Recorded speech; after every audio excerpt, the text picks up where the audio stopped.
Rockaway Borough Land Use Board of Adjustment, Rockaway Borough Land Use Board to order. And our first order of business is the Pledge of Allegiance, so all rise, please. I pledge allegiance to the flag of the United States of America and to the republic for which it stands, one nation, under God, indivisible, with liberty and justice for all.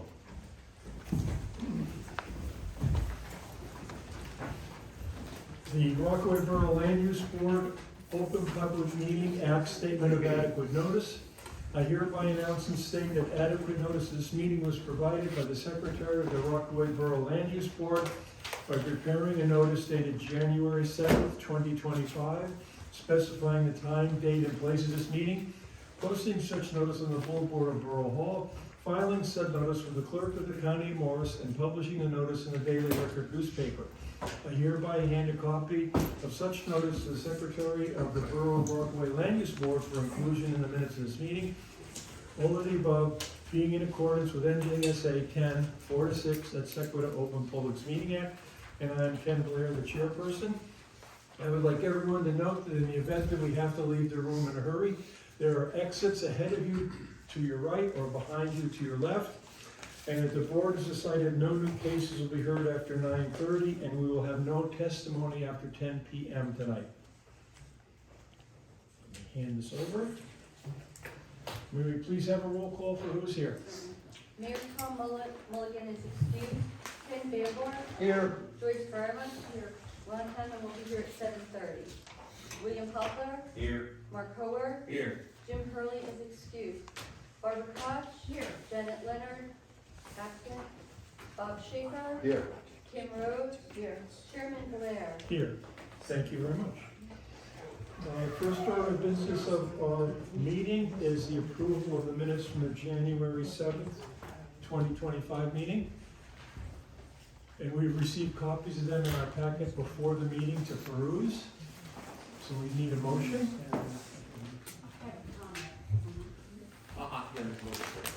On motion.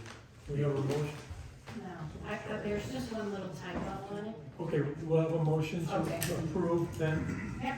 And a second, which between you and Mark, we have a motion and a second. Right? Now, discussion of the minutes, There please. we go. Toward the end, under other business, second line down, it's a typo, it's a word, just not the word we wanted. SGD fuel was granted an additional year extension, it should say, which will be good. It says will be good. That's it. Thank you. Looks good. Great, thank you very much. Any other comments or discussion about the minutes? And you'll make the change accordingly, thank you. Does anyone object to approving of the minutes as written with the one change? Seeing none, you can cast a unanimous ballot to approve the minutes. Our next order of business is LUB 099, a resolution for the Leonards. Again, we've received a copy of it prior to the meeting to peruse. Will someone make a motion, please? Motion. Motion to approve. Approved. Is there a second? Second. Okay, any discussion on the motion? Seeing none, will we have a roll call vote, please?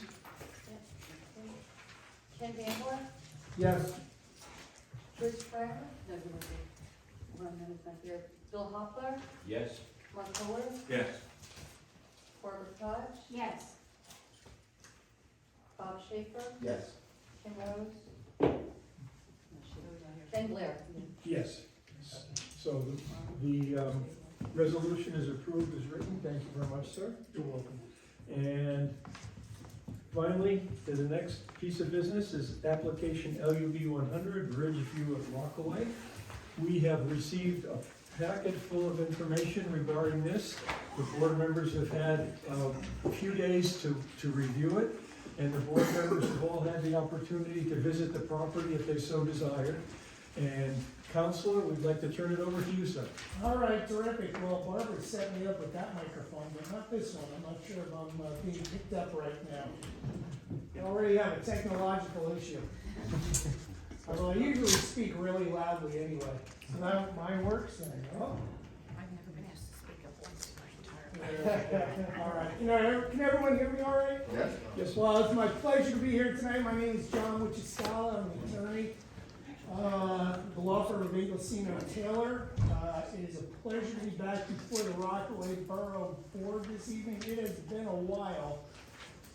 I don't think it was on this particular property, but, The light's not on. It's. now it's open. There we go.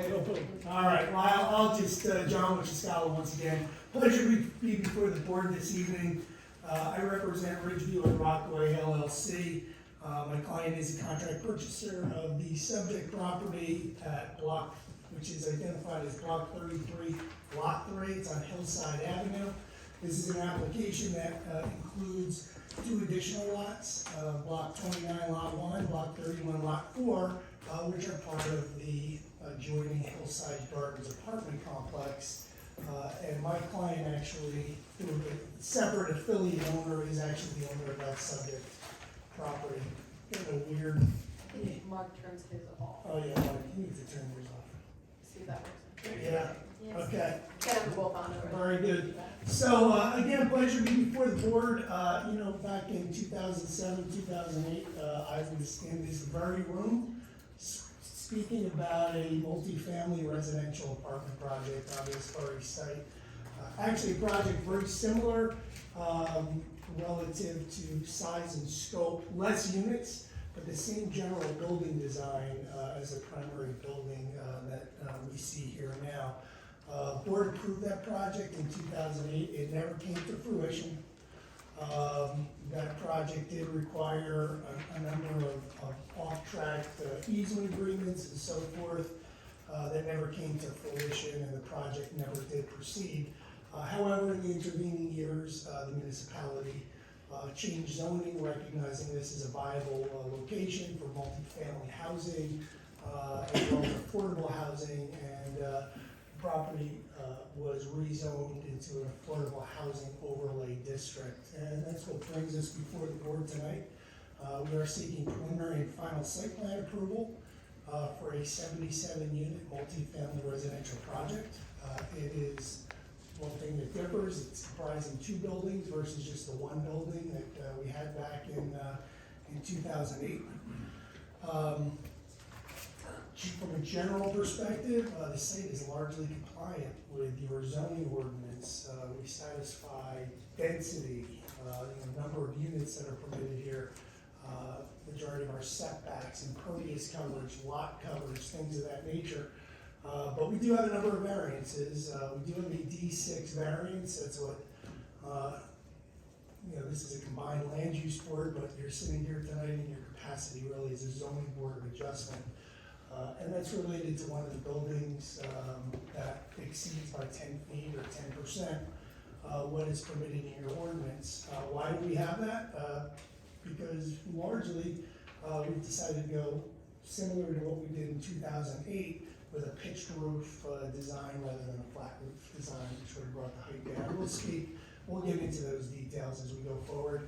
And then we've got a number of other bulk variances that we have just from a design perspective overall. My client has been, as the owner of Hillside Gardens, has been a member of this community for about 50 years now. They've proven to be a good landlord and operator, and we're looking really to expand this here, create the opportunity for additional multifamily residential housing, as well as helping the municipality meet its affordable housing requirements. One nuance that we have, I'm sure you've all reviewed the application, we are looking to locate the affordables actually into Hillside Gardens, so actually being off-tracked positioning of the affordables that would be associated with this. We will comply with 20% set-aside requirement, but we are looking to place those within the existing housing stock, and there's nothing that prohibits that from a state perspective, municipal perspective, county perspective, and the like. So we actually think there are a lot of benefits to that, and we'll speak more about that as we get into the application. I do know we have a hard stop at 10 o'clock tonight. so we're gonna kind of get rolling right into it. So the board is aware, I do have 4 witnesses, we'll see where we go over the course of the evening, but I've got Mark Walker, our project engineer, Mark Walker, design, so he's back again. Our second witness will be our traffic engineer, or prepared traffic impact study that was submitted, Nick Kennedy. We have our project architect, Larry Appel, and we also have our professional planner. I know I've got Matt Flynn is seated behind me. I'm not sure whether it's going to be Matt or John McDonough, but we'll see where we are by then. And you know, I know we're also going to be joined by my client Jeff Rosenblum, and he might be behind me. I don't know whether he snuck in. He's back there. So all that being said, unless anybody has any questions, we did publish and serve notice, so the board does have jurisdiction to hear the application. And unless there are any other questions, I'd like to have Mr. Walker sworn in. All right, let me administer the oath to Mr. Walker. If you rise, please rise. You solemnly swear or affirm the evidence you're about to give before this board to be the entire truth. Yes, I do. Identify yourself, and Mr. Wakashala can give you the curriculum vitae. Sure, my name is Mark Walker, W-A-L-K-E-R. I'm the principal at Dykstra Walker Design Group. I've testified in front of this board several times. Actually, it was here about 15 years ago, and we prepared the plans for this particular application. I noticed a lot of familiar faces in the audience as well. I'm glad to see you guys are all sticking with it. I still have my license. I've been licensed. Yeah, I was gonna head off all the curriculum vitae. Yeah. If your licenses are still in effect, you're still the same They're good. certification, and we're more than happy to re-accept you as an expert in your field. Thank you very much. Hey, Chairman. Okay, so I have a little packet I'd like to have my attorney friend hand out for you. The first exhibit in the packet, I'll just go through them all and get them logged in, is, we'll call it A1 with today's date. It's a proposed overall layout exhibit. It's a colorized rendering of the site over superimposed over an aerial photograph. And that shows more of the surrounding area as well as the proposed development. A2 is a blow-up of the same thing as A1. Shows a little bit more detail of the site. I'm sorry, Mr. Walker, are you referring to it as page 2 or A2? Page 2 is A2. Page Okay, 1 is thank you.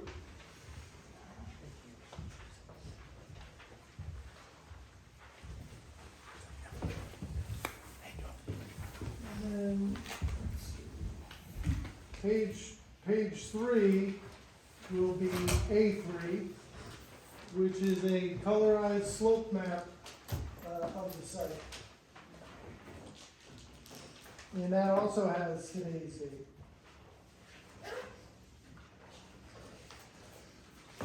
It's entitled Steep Slope Exhibit.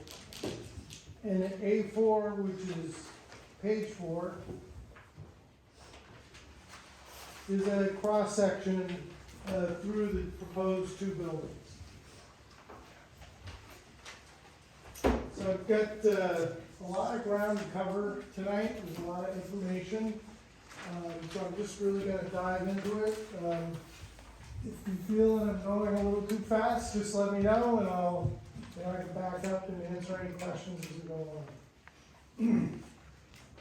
So looking at the exhibit A1, there are basically 3 lots involved. Lot 3, block 33, which is existing hillside garden. Block 31, lot 4, which is just down the hill from Hillside Gardens to the west, is a vacant wooded piece of property. And then, oh, I'm sorry, let me back up. So block 29, lot 1 is existing Hillside Gardens, has 6 buildings and 71 apartments. Block 3, lot 4 is the lot that's just downhill from Hillside Gardens. And then block 33, lot 3 is vacant wooded property, which is the primary location for the proposed development that we're proposing tonight. So the property has frontage on Hillside Ave, Van Dyne Ave, and Summit Street. It's located on the westerly side of Hillside Ave. Existing Hillside Gardens has two access driveways from Hillside Ave and one from Summit Street. The proposed property slopes from Hillside Ave west towards Route 46. The surrounding properties to the west are primarily commercial, fronting on Route 46 with one single-family resident that has access and frontage on Van Dyne. There are adjacent properties to the east, primarily also apartment buildings. There is a borough lot that has frontage on Hillside Ave that actually has two water towers on there. Just thought that was interesting, wanted to point that out. And to the south is the municipal boundary line of Denville, and the land to the south is actually vacant and wooded. So we have filed for a present absent wetland determination from the DEP. We've inspected the property and found that there were no wetlands on there. The DEP actually found a small pocket of wetlands, not on our property, but off our property. And they're trying to determine if that wetland has a 50-foot buffer or a 150-foot buffer. Either way, it has no impact on our project. We're just waiting for them to give us our letter of interpretation. There are no streams or riparian buffers associated with the property. The primary constraint for this property, for those that were here 15 years ago, are the slopes. Right? That's what's driving the bus on the development and the design of this property, and also our inability to meet the density that's allowed on this property. Slopes are really limiting how and what we can build on this property. So the property is located in an overlay AH 015 affordable housing overlay zone. The underlying zone is R5 garden apartment townhome. So the use is there for what we're proposing. The subject property has been designated to help the borough meet its affordable housing obligation. There's water, sewer, gas, electric utilities. They're all available in the public right away. So what we're proposing, again, looking at Exhibit A1, you'll notice there's two different colored buildings and two different colored pavements.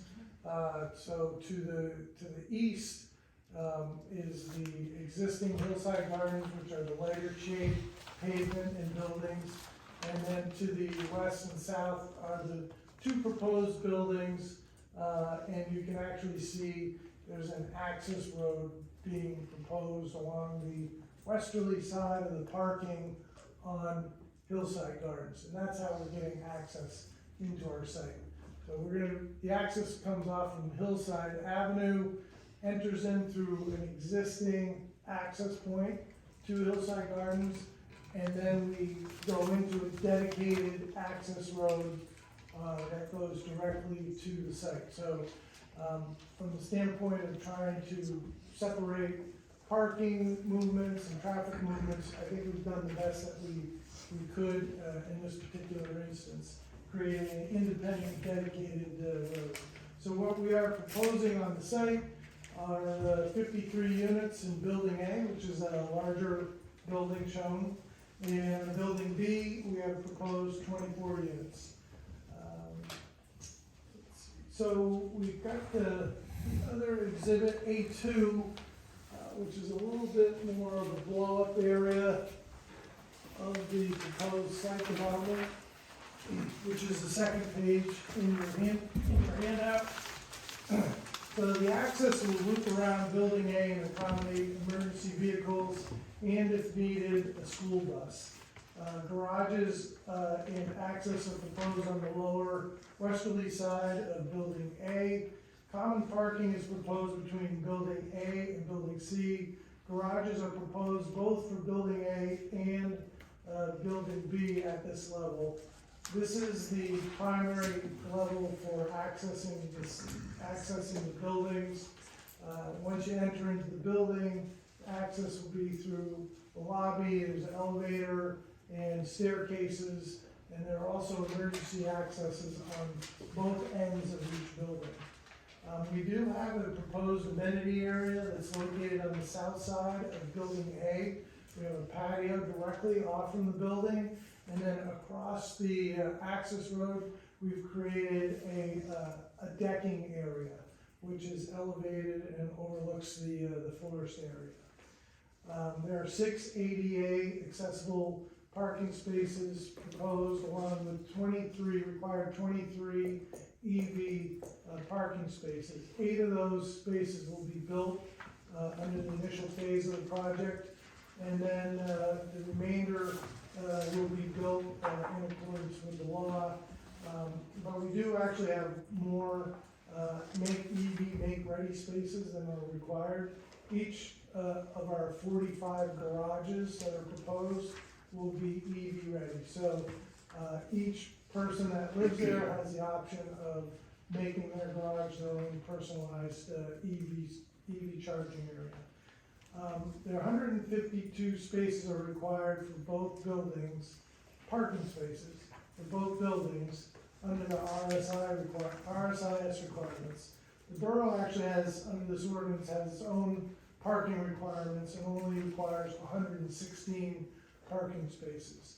We actually are proposing 164 parking spaces, which include 15 bonus parking spaces that are derived from the EV law that was created. So if you're providing EV parking spaces, they give you the ability to get bonus parking spaces.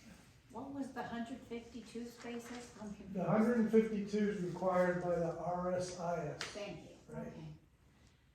Just point of clarification, the dotted, for myself perhaps, the dotted lines, the parking spaces, what do the dotted lines versus solid lines represent? So the dotted lines, there are 45 garage spaces, and behind each garage space is a parking space. So it's not striped, you just park behind the garage door. Got it.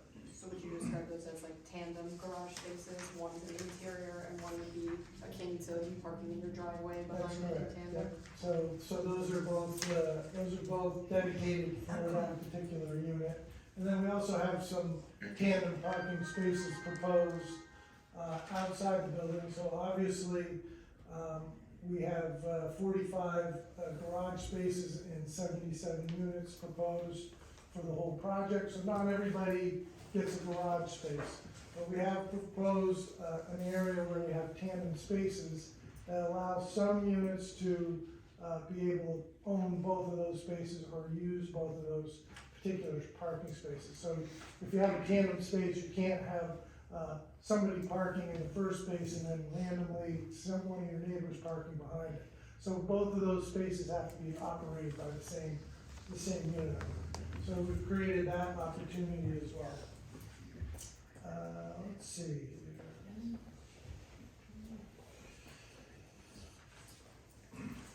We also have on the common property line, northerly property line with Hillside Gardens, we also have proposed a parking lot. So we are adding a little bit of parking onto the Hillside Gardens area.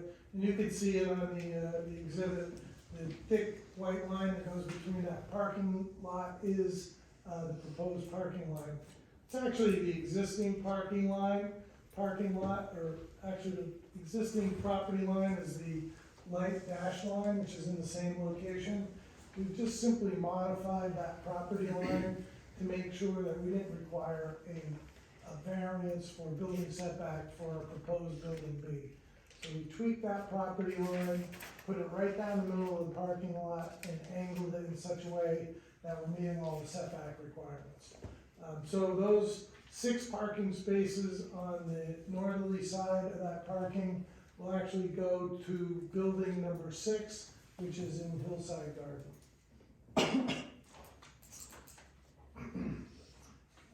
Let's see.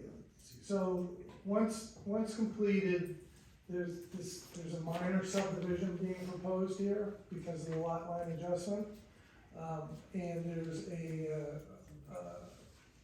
I guess there's just an overall minor subdivision being proposed because of the movement of the property lines and the merger of lot 4 with lot 3.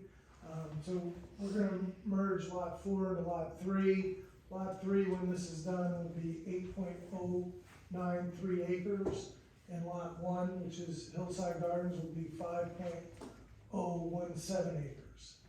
And both of those lots are substantially larger than what the zone requires. We do have an enclosed dumpster for trash and recycling area is proposed on the north side of Building A. Each building has a centralized trash compactor. The maintenance for the facility will transport the garbage and recycling 2 times a week to the enclosed dumpster area where pickup will take place. The dumpster area will be screened with a 6-foot-high privacy fence. Lighting, as you know, is also proposed around the facility. All the fixtures will be LED downward lit with cutoff, so the light doesn't shine outward, it shines directly straight down. All the fixtures are between 13 and 15 feet high. With respect to the temperature of the LEDs, all the bulbs can be set at below 3,500. So the significance of that is you typically with a lower Kelvin, which is the K, 3,500 K, you get a warmer, more residential, orangey type of light.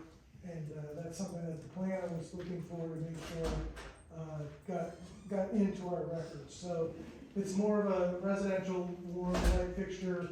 We'll be adding that in. With respect to landscaping, we have Norway spruce and mountain laurels line the proposed access drive and the retaining wall on the westerly side of Building A. So we've given some comments from the board professionals. Flowering pear and the burning bush are needed to be replaced. Flowering pear will be replaced with a flowering dogwood, and the burning bush will be replaced with a blue stem, big blue stem bush. So red maples and flowering dogwood trees are proposed along the easterly side of Access Road, located on lot 1. So coming into the site, we have the Norway spruces on the lower side, and on the upper side along Hillside Garden, we're also adding landscaping between the access drive and the parking lot. Excuse me 1 second. Yes. Ron Hammond has arrived, 7:30. Excuse us, thank you. Let's see. Okay, so with respect to signage, we actually have a couple of signs proposed. And Larry, do you have the detail? We actually have a detailed exhibit that we'd like to hand out. Basically, we're proposing to have a monument sign located at the entry directly adjacent to Building A. And then on Hillside Garden, where you turn into the site, we want to have a monument sign, the exact same monument sign located in that particular area. So this will be Exhibit 85.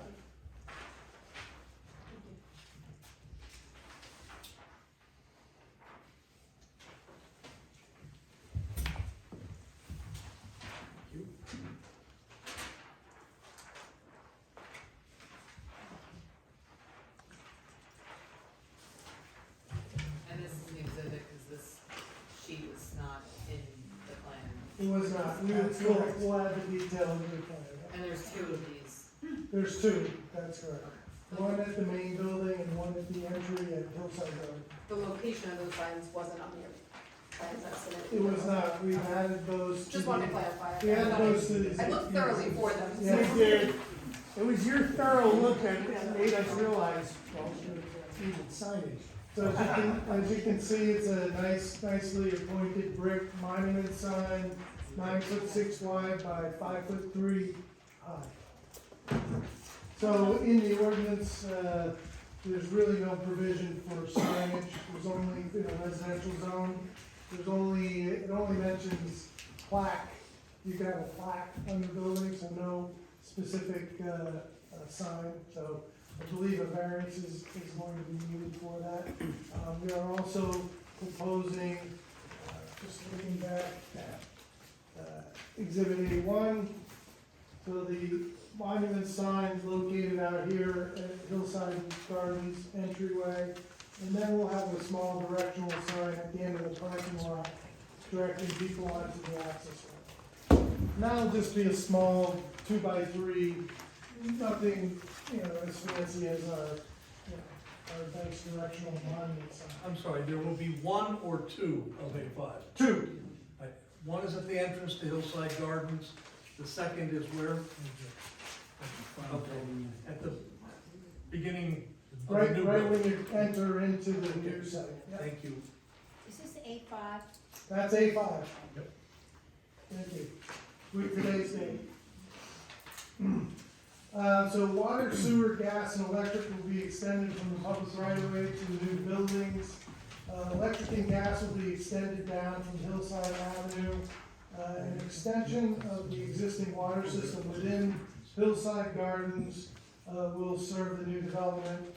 There's existing borough water tanks located directly across from Hillside Ave from the subject property.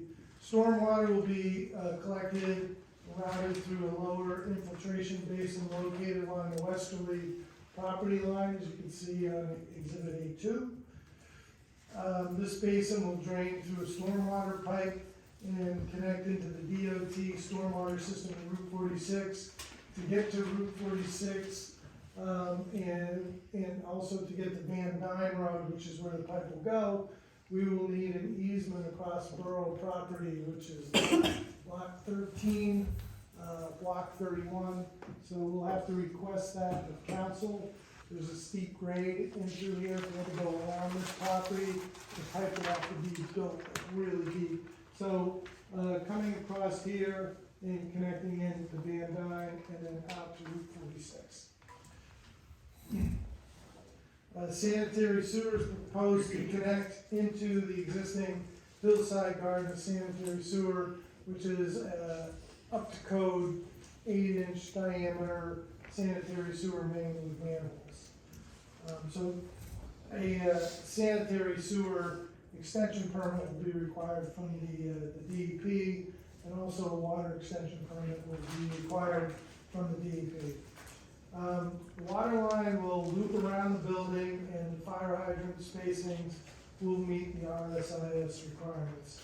Stormwater's been designed to comply with DEP stormwater regs. The system's been designed to meet infiltration, water quality, water quantity regulations. The project's actually located in the metropolitan planning area, and there's no requirement to meet the infiltration or groundwater recharge requirement from the DEP regulations. However, we felt that we're constructing on the side of this hill, we need to do everything that we can to control our stormwater. So we've actually met that requirement for groundwater recharge, even though we did not have to. So that'll help reduce the volume of the water coming off the site. So the system will be constructed, there's basically two stormwater basins and 8 filter units are proposed to meet these stormwater regulations. The filter structures will provide the needed water quality measures, and the basins will provide filtration and reduction of rates of runoff. So filter, I don't know if this is a word that you guys have heard before, but it is an approved method of meeting water quality requirements, which is removing 80% of total suspended solids that are in stormwater. The filters are basically structures, and we have 8 of these structures proposed throughout the site. And each structure is designed based on about 1 inch of rain, which is about the water quality storm event. So each structure, depending on the size of the drainage area going to that structure, is designed and sized based on that drainage area that goes to those structures. So we have 8 of these structures, and they meet the water quality requirements of the state, and we've got them spread out through the site. So the water, before we infiltrate our water into these basins, the water has to pass through these filter structures.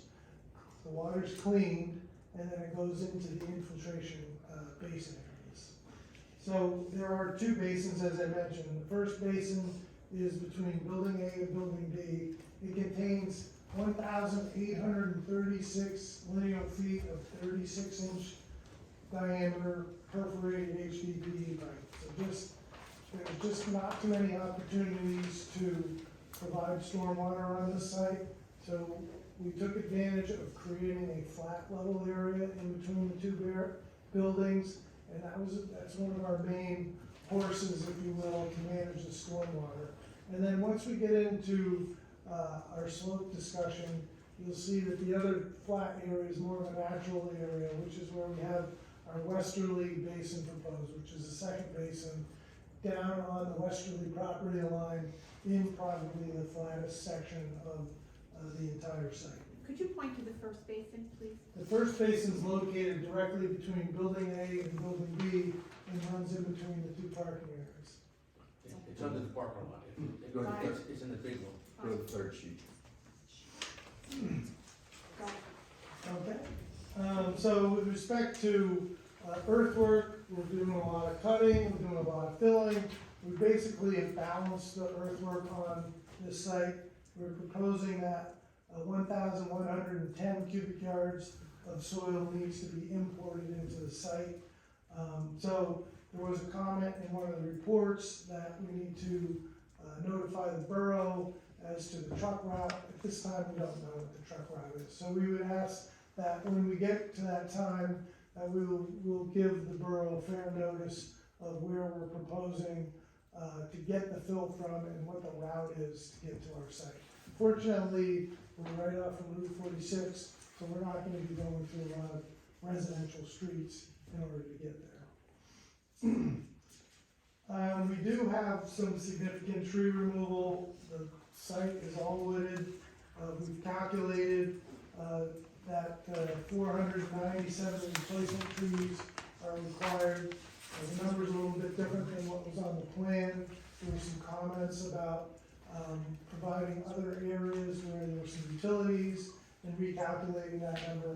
So we've done the recalculation, and this is the number that we've come up with. So we're gonna make an effort to provide more mitigation, more trees, possibly on the hillside garden property as well as our property to try to mitigate that number on site. But as you can see, given the condensed type of project that we have and the steep slopes and the wooded nature around, there's just no way we're gonna get 497 trees on this site. So, you know, given the extent of the remaining replacement trees, the applicant may discuss a dollar amount with the council that's agreeable to both parties. So the number is quite large once you factor in the $250 per tree. So between trying to work something out with the council and adding as many trees on the site, we'll get to that 497 replacement tree number. I have a question about the trees and shrubs that you're gonna put on. Since it really is a steep slope and we wanna be concerned about keeping the soil where it is, Yeah, and this may come up from one of our professionals, I'm not sure, but I just would like to make sure that the shrubs are not the kind that deer eat, so that they die and then they don't hold anything back. they're all deer resistant Thank you. plants, yeah. And then, you know, the other thing, you know, we'll get into this a little bit, but wherever we're meeting up with the steep slope, we have a retaining wall. So, and then we capture all of the stormwater before the retaining wall. So we're not creating a slope and then having water cascading over the slope down onto that steep slope. So actually, the steep slopes that we're disturbing, we're gonna make them flat. It's part of our disturbance, and then we end the disturbance with a retaining wall. So let's take a look at at zoning here and some of the basis behind and some of the design thoughts that went into coming up with the plan that we actually have. So the proposed density for for Ridgeview at Rockaway is only 9.5 units per acre, which are combined lots 3 and 4. The existing hillside garden with the modification of the property line works out to 14 units per acre. Within this zone, we're allowed 15 units per acre, so both sites comply. That's not an issue. The issue is we just can't get the density that the ordinance is looking for to help provide more affordable housing units to help the borough meet their obligation. So we have 77 units for Ridgeview at Rockaway and 71 units for Hillside Gardens. A total number of units of 148 for both properties. If we took the land area and used we use the density ratio of 15 units per acre between the two properties, we could actually have 196 units between the two properties. So basically, combining the properties, we're underdeveloped by 48 units on this site, which usually never happens when we do a project. Usually we can get close to that number. But there are some significant reasons why we did this, and we've developed this site very similar to what was previously approved in the same manner. And once we get into the slope map, which is probably a good time to take a look right now, you will see this is exhibit A3. So the orange are slopes that are greater than 30%. And when you look at that map, when you look at lot 3 and you look at lot 4, the predominant type of slope is the orange slope, which is the steepest slope that's regulated in the ordinance. And then the green slope is the 20 to 30%, and the blue slope is the flatter 15 to 20%, and the white areas are not regulated less than 15% per your ordinance.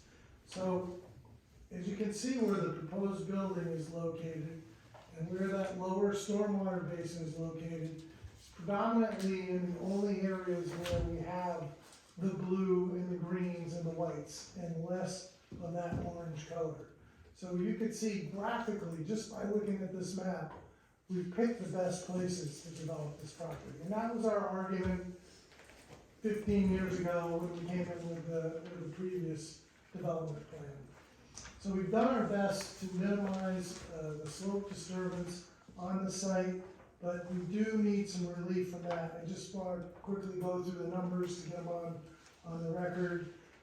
So 15 to 20%, we're allowed 33% of that slope category. We're allowed to disturb that slope category, a third of that property, and we're disturbing at 59.2%.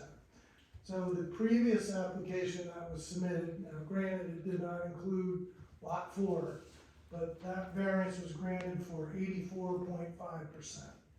In the slope category of 20 to 30%, we're allowed to disturb a quarter of that area. We're proposing 50.8%. And again, in the previous application, approval was granted for 66.6%. So again, much higher percentage, but it didn't include lot 4. And in the last slope category, the steepest, greater than 30%, we're allowed to disturb 15% of that slope category. It's proposed to disturb 27.7, and again, in the previous approval, the variance was granted for 39.2% of disturbance of greater than 30% slopes. So that's our slope disturbance number.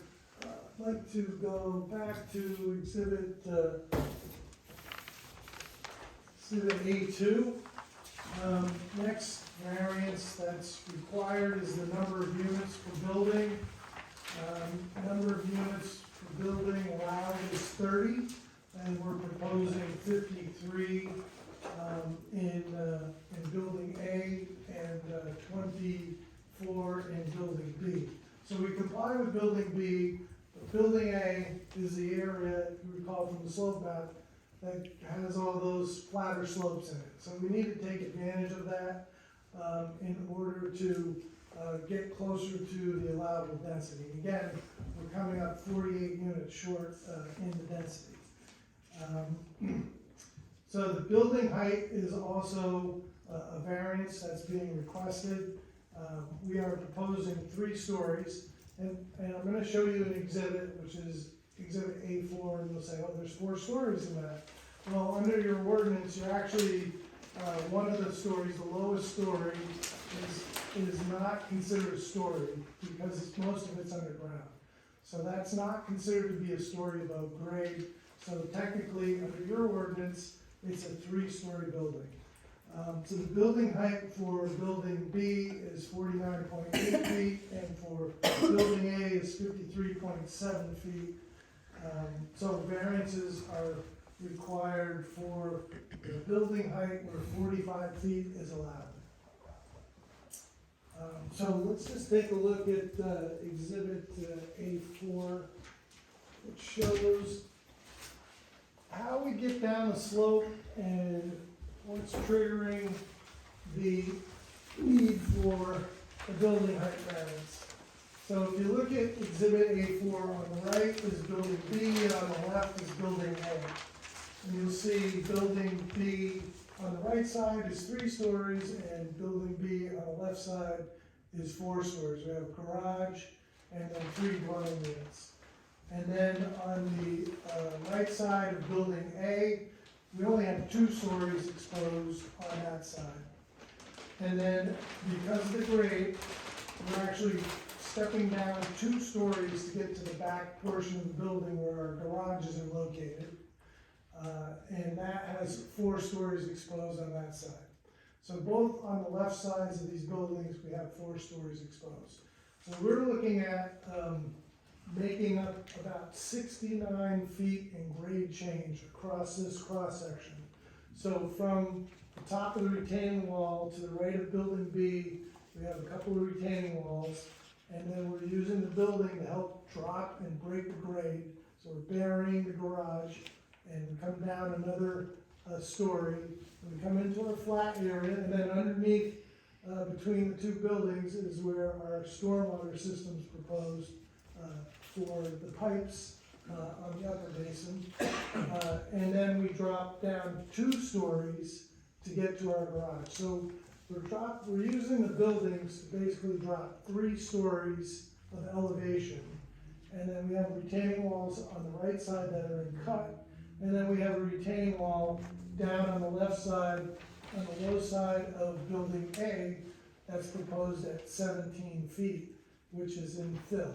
Right? So very similar to what we proposed last time. The previous approval actually had an 18-foot high retaining wall. So with different architecturals, we were able to modify that and get that retaining wall down just a little bit. So I hope that I thought this was a good example and a good way to understand how the slope works on the site. And then the buildings are really built parallel into the contours. So we have this condition basically throughout the entire length of the building. So these 2 variances, the number of units per building and the building height, are really a function of the site, the unique site that we have, and our ability to try to meet the density and get as many affordable housing units on the site as possible. And it's very similar in proposed construction that was approved on the previous application. And also the fact that we've got a pitched roof, gable roof, as opposed to flat roofs, correct? That's correct, yep. Yes. So we have a parking setback variance, going back to exhibit A2. We have one area that butts up to the municipal boundary line, a vacant property in Benville. We're at 3.1 feet where 15 feet is required. Off-street loading, the 4 off-street loading, parking spaces that are required. You know, this is not a commercial site. We don't need loading spaces per se. Initially, when everybody moves into the building, there's gonna be, some management to get people in and out of the buildings, and loaded, their furniture and their goods into their apartments. These are not large apartments. We don't anticipate, very large trucks coming here to do that work. I think the drop-off, loading and unloading, and moving of people can easily be done within the site. And also, as far as delivery of goods, from Amazon trucks, UPS trucks, they can easily park in an open parking space and make their delivery. Our architect will discuss, that, in the lobby, we have a package area, for drop-off and pickups. So it'll be very quick. They'll be able to go in there, drop the packages off, and be on their way. So that said, a variance is required for not providing loading space. And as I mentioned earlier, we need a variance for monument signs, where the ordinance only allows plaque signs in a residential zone. There was mention in the planner's report about bicycle parking. We actually have provided within the building, our architect will discuss parking spaces for bicycles that hang on the wall. Building A has 9, and building B has 8. So we are in compliance with that, so no relief is needed for that. We do need a waiver, design waiver for access road. We're proposing our access road coming into the site at 24 feet, where 30 feet is required. Obviously, given the site, the slopes, the 24 feet is really an industry standard for a driveway or an access road. 30 feet's a little excessive for this type of project. It will add more disturbance and more impervious coverage.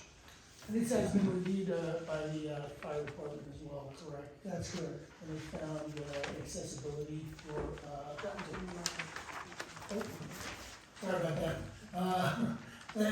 What I was asking Mr. Walker to confirm was that this was reviewed by the fire marshal, not only as to water flow, but as to accessibility of fire apparatus and building lights. And they were found to be acceptable, is that correct? That is correct. Thank you. So there's a shade tree coverage requirement. So, Hang on one second. Just have a quick question. You're talking about these different accesses? yes, You have these dumpsters on the north end of the site. yes, How are you gonna get to the dumpsters? You have to go across the grass. yeah, You're no, talking about big trucks coming in, right? yeah. But you have big trucks to pick up dumpsters, but you don't have any pads for them to get there. So we only have one pad for the dumpster, which is the closest one to the access drive. The other pad's for a generator and the transformer. All right, so the other 2 pads are for the generator and transformer. We have a sidewalk that leads to the dumpster, so the dumpsters are gonna be, the garbage is compacted Right. and brought to the dumpster area. So it's not, so we only have garbage in there for a short period of time. Right. So maintenance, the night before, or the morning of the garbage pickup, they'll bring the compacted garbage down into that area in a form that's very easy for the garbage company to wheel out, load into the dump truck and be on their way. Okay. Alright? So, So those, where those dumpsters are now, mhm. that's like right where the access road, you come up, starts, those are being relocated somewhere else on the site. So what we have is, and the architect will discuss this a little bit more.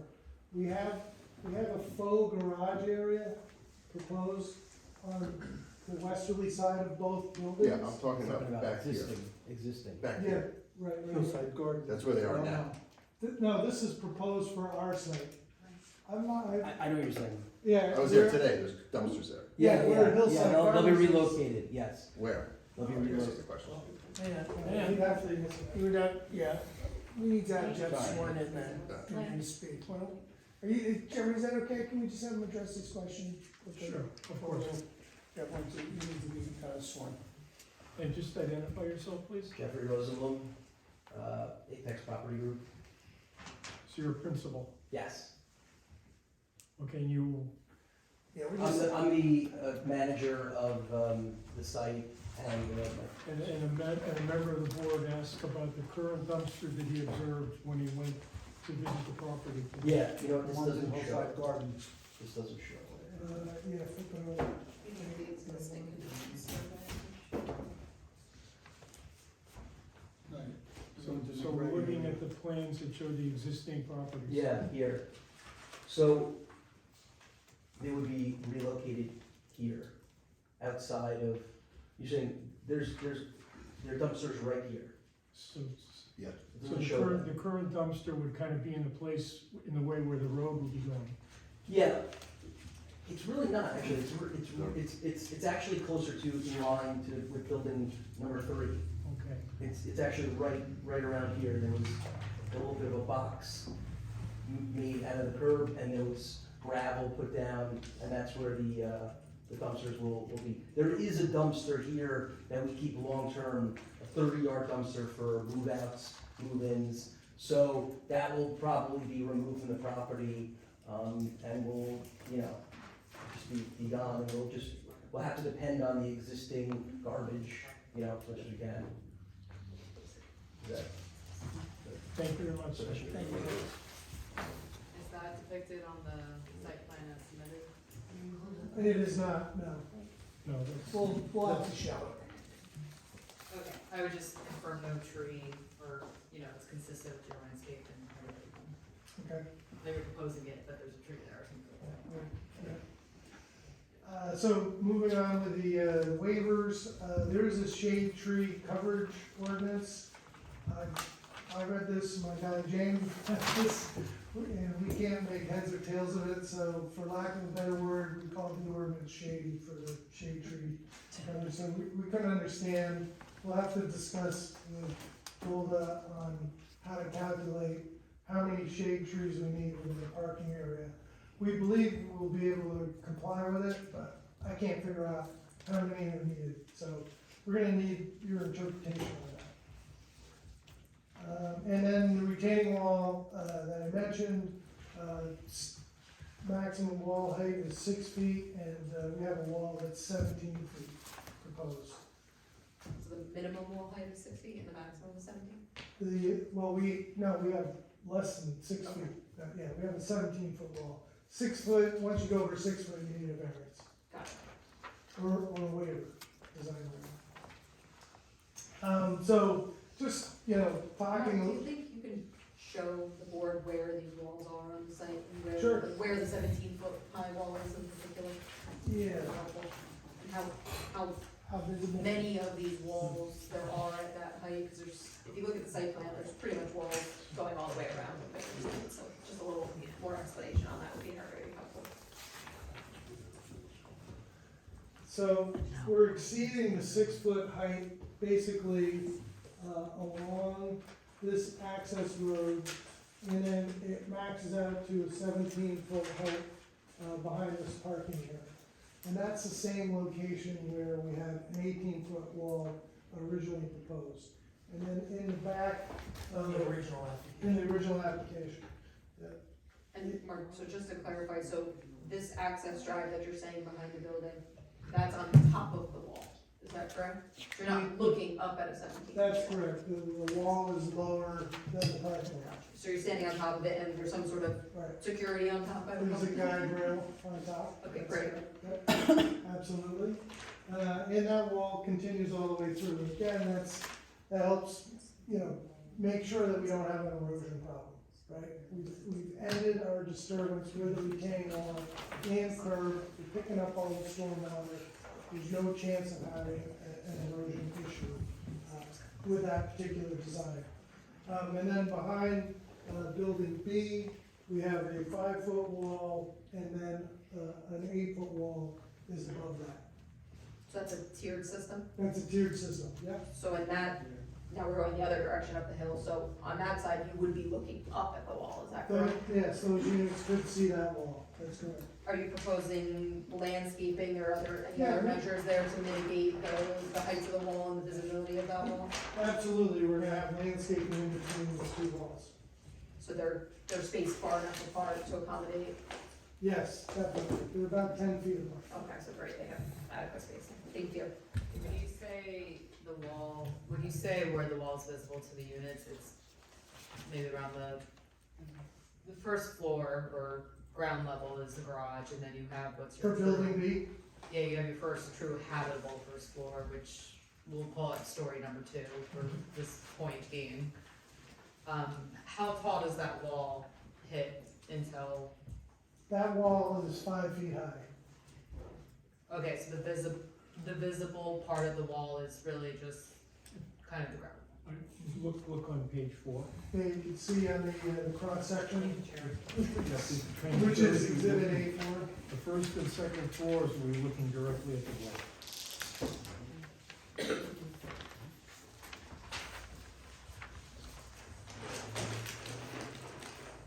Mark, can you point out specifically where on the cross section for the board and the audience, where those walls are? Even the 17-foot one, can you show where that is?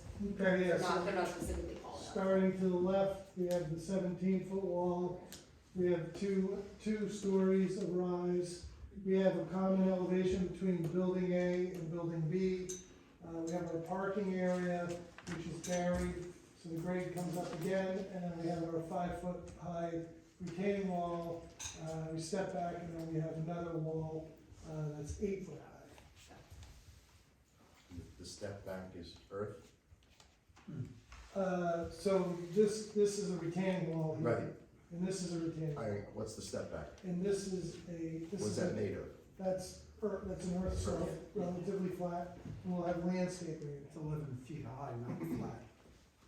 It's 11 feet high according to the heights of the walls and stuff. Well, it's 5-foot retaining wall, and then we have. But it rises 11 feet in that 10 feet. Oh, yeah, no, it doesn't rise that much. I think that's what it said on the one drawing where it gave the height of the Yeah, wall. and the it's wall. it's like a 3-to-1 slope, between the two walls. So the elevation difference is, goes 738 to 742, so it rises 4 feet from here to here. And your testimony was it's about 10 feet in between, so it rises 4 feet over 10 feet Yeah. approximately. Yeah, let me tell you exactly what it is. So yeah, face to face, we have 10 feet between those walls, and then the lower wall is 13 feet from the building. So the upper wall is 23 feet from the building. And, this question might be better suited for the architects, but do those units have patios or a walkout or anything? We do not have patios in our unit. So just windows at the back? I don't believe any of the units do. I don't believe any are shown, but we can get that confirmed later. And, the fences that will help us not fall 17 feet down, what kind of materials? So those most likely will be your typical pool fence, aluminum with black with vertical slats, a vertical post. Like a chain link fence, if you had a kind No, of no, it would be a more decorative, aluminum more decorative? aluminum, like what you would see around the swimming pool. Okay, so more like wrought iron. Yeah, but it would probably be made out of aluminum. That's typically what they're made out of. So are the guide rails as well on top of the, There's is there a no, fence and a guide rail, or just a fence on top of the 17-foot high along the access road? we just have a guide rail, we do not have a fence. Okay. Should have a fence. Should have a fence. We can put a fence on there. Everything over a certain height, wall should have a fence. I thought it was over 4 feet. Should It's have a actually fence. 30 inches on it. It needs some sort of restraint, not necessarily Yeah, a we fence can- per se, but they're providing a, Yeah, but a guardrail you could step over and fall You off the wall. you certainly could. Especially if it's a parking lot and people are playing ball in the parking lot. We're talking about the other side, not the parking lot side, we're talking about the access drive It's a side. driveway, So no. it's a driveway. Well, okay, The well, kids yeah, stuff but with balls. continue. No, I don't disagree, and I do think that a You need a fence or fence. something that's a little bit higher, in addition to, because the guide rail is what's The gonna guardrail's for the create cars. a For the crash cars. cushion for a Right. car hitting it. Right. A fence might not necessarily stop a car, so Right. you wanna have both, because the guide rail will stop the car, and the fence will stop People. kids or Yeah. people from falling Yeah. over, so it's kind of a two-pronged approach. You're talking about 3-bedroom units here, so you're gonna have people with kids. I would say absolutely. And so- I'm happy to, If I'm you- happy if to you add have a guardrails, fence. you need- I think it should 100% be done, and I'm happy to add a fence along that wall. Thank you, Greg. All right, so, yeah, just taking a look at the difference between this project and what was previously approved. Looking at Exhibit A1, Hillside Avenue ends right near the water tank area here.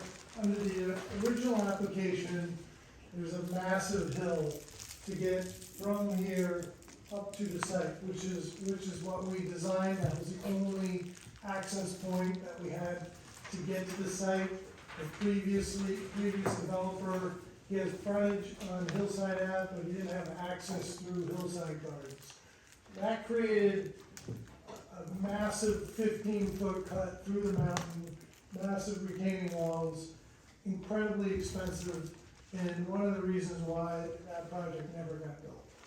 It just didn't have the unit mass to support the units, and it's unfortunate, but, you know, it was, things changed and, just wasn't a viable project. So, the fact that we have the owner of Hillside Gardens, he's really the only person that could develop this site.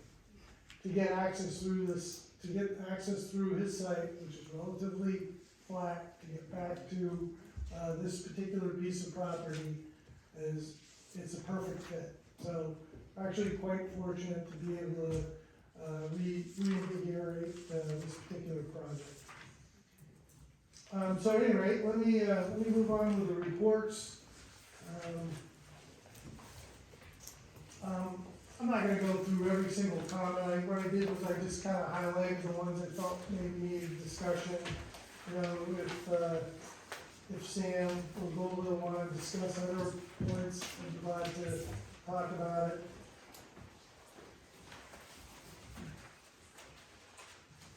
Let's see. And anything we don't speak to directly, just assume we agree with the comments, we'll revise accordingly and so forth, and, you know, satisfy the comments of both professionals. Looking at the Mott McDonald's report on page 4, item 11, there's a discussion about grade transitions that occur in the curves around the building and the need to provide some sort of traffic calming. We do have, looking at Exhibit A2, we do have a crosswalk proposed, which is some form of traffic calming. And it's really the only area, that one corner, that I feel that really needs the traffic calming. We could potentially do something next to the dumpster area as well. Our thought was to add a sign, and add a speed bump on the curved section on the southerly side of Building A, and then we could also do the same on the northerly side of Building A, in that area. We'd be glad to take any suggestions, that the board has, with respect to that. You know, we wanna have a nice, safe project. So there was a discussion about snow removal, which is number 18 in the same report. So snow removal for most storms, we're easily gonna be able to plow the snow along the curb line and take care of it.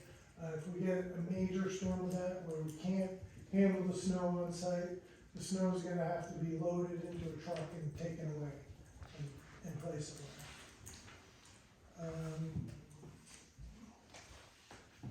So, on page 511, number 22, we are not proposing to phase this project. It's all going to be built as one project, so both buildings will be built at the same time. And on the same page, 26B, there's some discussion about disturbance sequencing and how to build the site. I think that I'd like to spend some time discussing this with Sam and come up with a plan that we can both be happy with. So I'd like to discuss that with Sam. Next page, sheet 6 of 11, 28D, there's a request for downstream sewer analysis. So that would probably be a condition of an approval if we got approved, and the applicant would be analyzing the sewer system downstream to make sure that it's adequate, has adequate capacity to handle our project. 31, so 31 deals with the water system. So we will need to determine what the existing pressure is in the system. And I believe we've already had a water expert look at this and come up with a system. So he will have to provide that information. And that'll be something that we can handle under a building permit type of scenario. There's water, there's pumps available if needed. So there's ways to get the pressure. The buildings are sprinklered, so we will be able to get that pressure and volume to the site. And then F, 31F is talking about fire hydrants, and 31H is a requirement to loop the water line around the building. So both those things will be done in order to meet the RSIS requirements. Let's see, 33 is actually requesting an easement to have utilities run through Hillside Gardens into Ridgeview or Rockaway. I think we'll probably handle that more as a blanket easement for access and utilities. So we will work out the details of that. The next items are stormwater comments. James from my office reached out to Samantha, so we'll be addressing those comments in a report. And number 60 on page 10 of 11 also discusses the need for easement through the borough property on lot 13, which is where our exit pipe will go through that stem going down to Van Dyke. 66, also on page 10, is discussing the need for a hauling route, which we previously discussed. That's it for McDonald's report. Taking a look at Boulder's report. Most of it is commentary.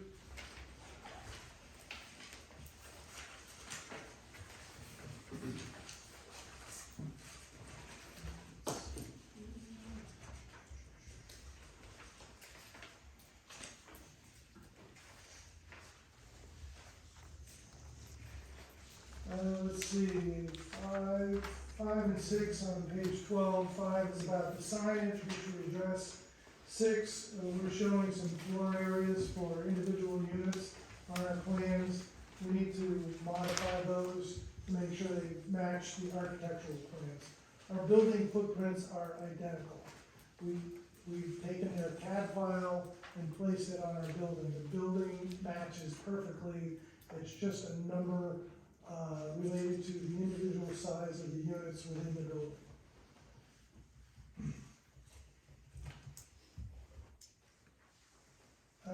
Number 4 on page 13 is about adding in more shade tree coverage, which we're going to try to meet that particular requirement. 5 is about the color temperature of the light fixtures. We will stay under that 3,500 Kelvin number. With respect to the light fixtures, there's really 2 ways you can go with the light fixtures. You can do light fixtures that are more ornate that everybody notices, or you can do something more minimalistic, where more modern, where you don't really notice the light poles and the lights providing, the lighting that you need. And that's the route that we chose in this particular instance. I think if the board wants more decorative fixtures, we can put it in there. But I think when you go to most of these sites, the trend is less, not more. So that's all I had as far as the reports. We did speak of the fire department's report. I know we received the report from the health department, which I don't believe there was anything in there that we needed to address. Right? So that's it for my testimony. I'd be glad to take any questions. Yeah, thank you very much. First, we'll go with the engineering. Any comments or questions? Sure, yeah, I have some notes here with several questions and comments, and I think I'm gonna go back to the beginning of your testimony with my first comments, questions, clarifications, so, sorry, we're kind of going back to like an hour plus ago. You had talked about the existing 71 apartment buildings on Hillside Gardens, and that this was kind of a continuation down. Can you provide a little testimony on what those existing buildings are like? And if this is better suited for the architect to explain, that would be fine. I just wanna know a general idea of how many stories, what their height looks like, do they have garages, just kind of the similarities or differences, just Yeah, basic, not anything. I have not been inside the buildings, but some of them have garages. They're on some sloped areas. There's plenty of parking. I believe there's 125 parking spaces for the 71 units on site. So we have more than enough parking.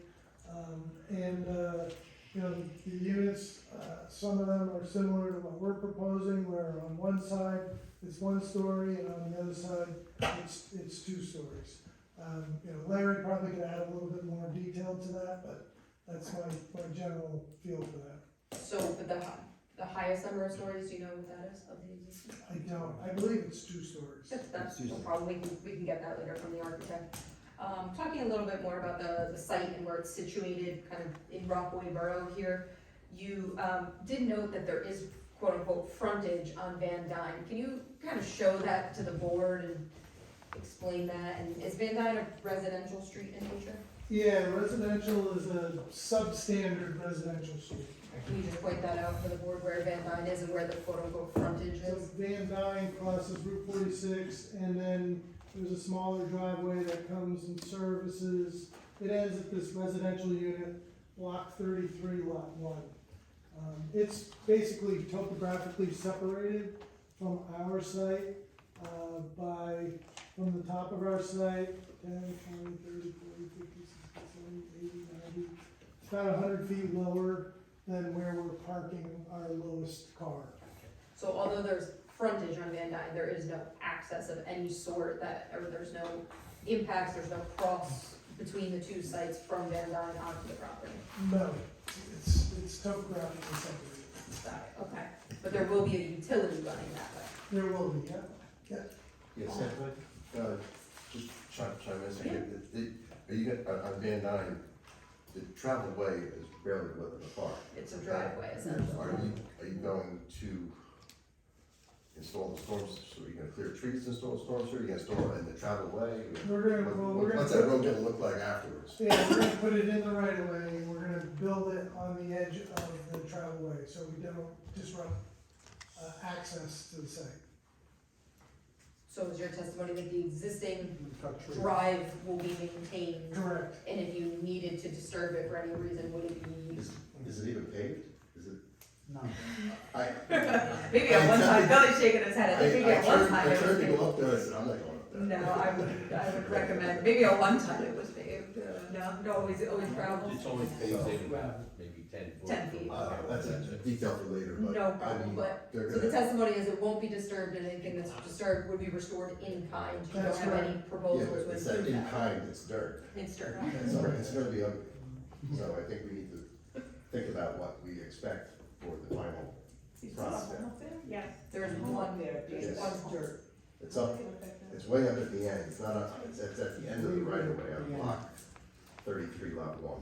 You can see it from the, you can see it from 46. Yeah, Goes straight up. and I believe if you look at the exhibit that they prepared, it's block 33, lot 1, you can kind of see it right in this area over here, that's the only house that's served by the road.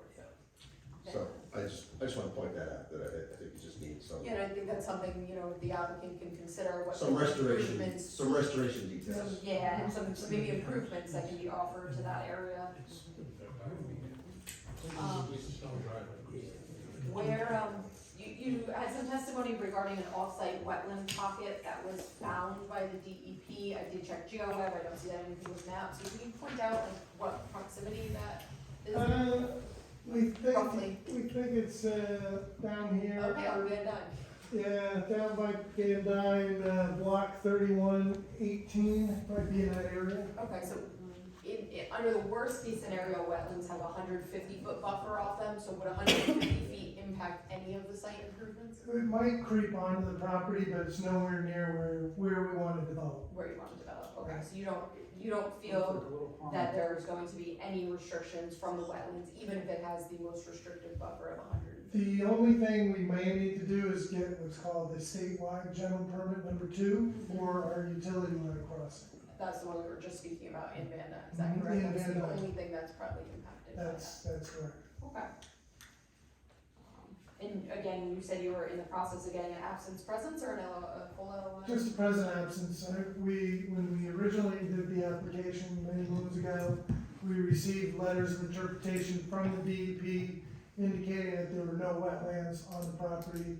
We had our wetland expert go out and inspect it, and he agreed there was no wetlands. We filed for those applications, and as long as we don't have a 150-foot buffer, we'll get a letter from the state saying that there's no buffers or wetlands impacting the site. Okay. And it is possible, because this is an isolated wetland, that it will be less than 150 feet. It's very possible it's less than 150 feet.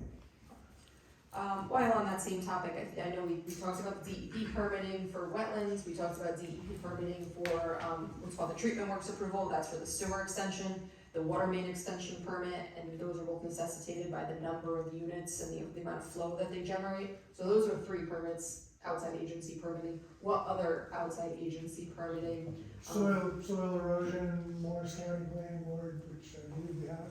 Do we have that? Yes. I think we have it. And I would assume they didn't have too thorough of a review, because this does not impact any county roads, is that correct? Correct. So, is DOT permitting required for this? DOT will be required because we'll need to connect into their storm sewer system. Gotcha. Is there any concern on their system, that it's undersized, that have you had a chance to evaluate the capacity downstream? We haven't evaluated the capacity downstream.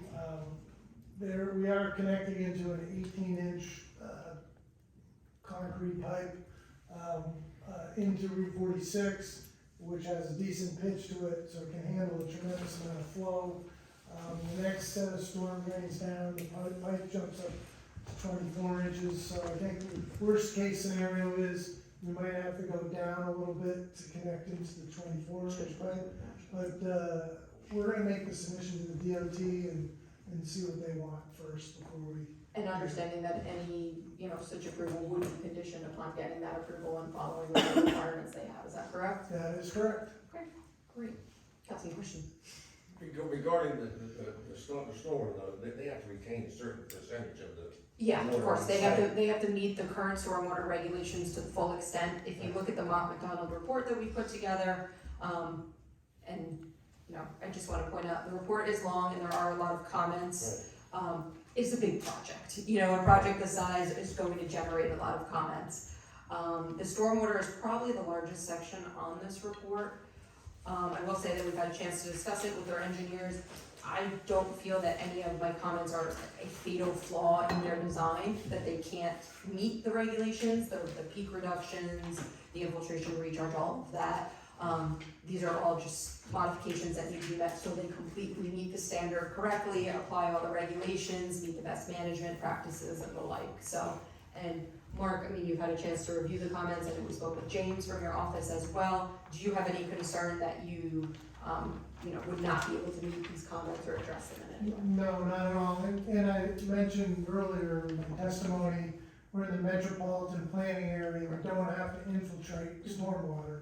We could have easily just let it rip, all the volume coming off, But we chose to make sure that we're infiltrating the stormwater on site, which is gonna significantly reduce the volume of stormwater that comes off the site. It's just the right thing to do.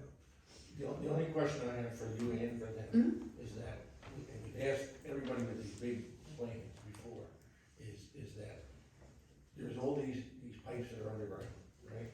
And then they're talking about a filtration system, and they have to be maintained, so. That's my next So, topic. so we'd like to see, or I'd like to see anyway, because this is my pet peeve, that somehow in the deed, when this is all done, that there's a maintenance plan that these guys come up with, that's in the deed that says this has to be in perpetuity. Whoever takes over this plant someday owns this, will have to take care of this thing, so that somewhere down the road, it doesn't become the borough's nightmare, that this thing's not working, and it's just shoving the rainwater out, and it's flooding down Route 46 because it's not doing what it's supposed to be doing, because nobody took care of it over the years. And you hit the nail on the head. I'll let Mark respond with what the regulations are regarding that.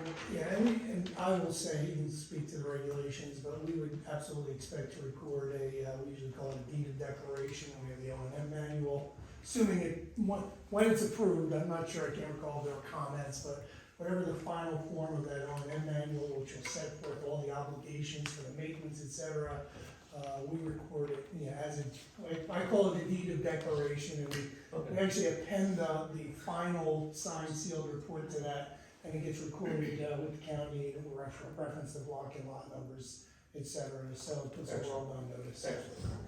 And I will note too, Mark, that projects of this size that meet the major development regulations, as part of the O&M manual, they will be required to submit an annual report to the borough engineer's office, with an inspection report that they've gone through, and that's actually per the regulations. And I don't know, Mark, if you want to comment any further on what types of obligations would be included in that O&M.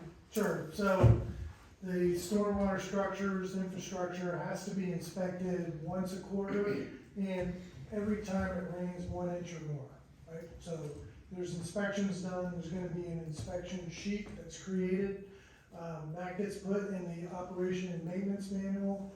Operation and maintenance manual wouldn't be created until we got to that point. Like, once we got approved, we had final plans, because the plans go in the operation and maintenance manual.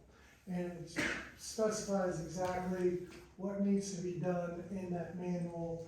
Has to be done, as I mentioned, 4 times a year, once a quarter, and every time we get a rainfall event of 1 inch or more. And that has to be recorded, I believe, with Morris County and registered with the borough, and the borough is responsible for keeping the records that the applicant gives them for the inspections.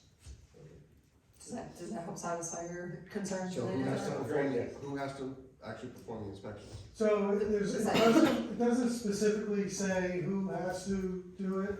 There are a lot of companies out there now that do it, and you just hire them. Yeah, it's a developer though, it's not It's a a developer, it's not the municipal borough, obligation. it's not the borough. Right. Yeah, so the O&M manual actually will specify who the site owner is and who's in charge of maintenance considerations, if they delegate that out to like a third party, like a property management company or something. And then either the site owner or the property management company would then hire an inspection. There are several companies in the area that perform these on a regular basis, and we'll provide the reports and things. And that's under a stormwater management plan, not a permit. That is under that's under the operations and maintenance manual that is approved as part of their stormwater design. So it's all linked together, and it's all spelled out in detail in the New Jersey stormwater regulation for major I mean, development. is somebody doing that at the other ones we have around town? If they had major development parts to them, then they would be required to submit the annual certification. So for example, the other project, large project in town that we all know is under construction, they have the same obligation when that one is complete. So, Billy, I know you wanted to comment too. Yeah, you said they had to do downstream, inspection, or before. An analysis, yeah. They gotta take it all the way down to Smithfield, because that's where all that terminates. down the baseball field into Lincoln Avenue. Yes, got it, That's okay. where all that's gonna go. I will do some follow-up on that of where the pipe that he's discussing does ultimately terminate to. That's Smithfield? Mhm. That's a small Well, baseball field, what's on? That's the end of Lincoln. It is Lincoln, okay. Okay. All right, going back through my notes, you had provided some testimony on the amenities, space and amenity areas that are provided. You discussed a patio and a deck area. Is there anything proposed in those areas? Grills, fire pits, any features like I that? believe we'll do some barbecue grills, I can let, So nothing, my only comment on that is no gas lines or anything, those would be like propane that would be then stored under the appropriate manners when they're not in use. I don't believe you show any gas lines going over. We there. don't show any utilities now. Okay. When we were testifying about the parking and the parking spaces, we had a lot of discussion about the tandem spaces and how those would be assigned to the same unit. But then there are some just single parking spaces, and you mentioned that there is not enough garage spaces for every unit, so seemingly some units will just have single parking spaces. And then there is guest parking as well. Are those spaces going to be denoted? Are they gonna be marked by unit number? Like how will, the garage ones are kind of a little bit more obvious Yeah. that they belong to, you know, a certain unit, but what about the free, open, Yeah, the open ones are not gonna be designated. no designation?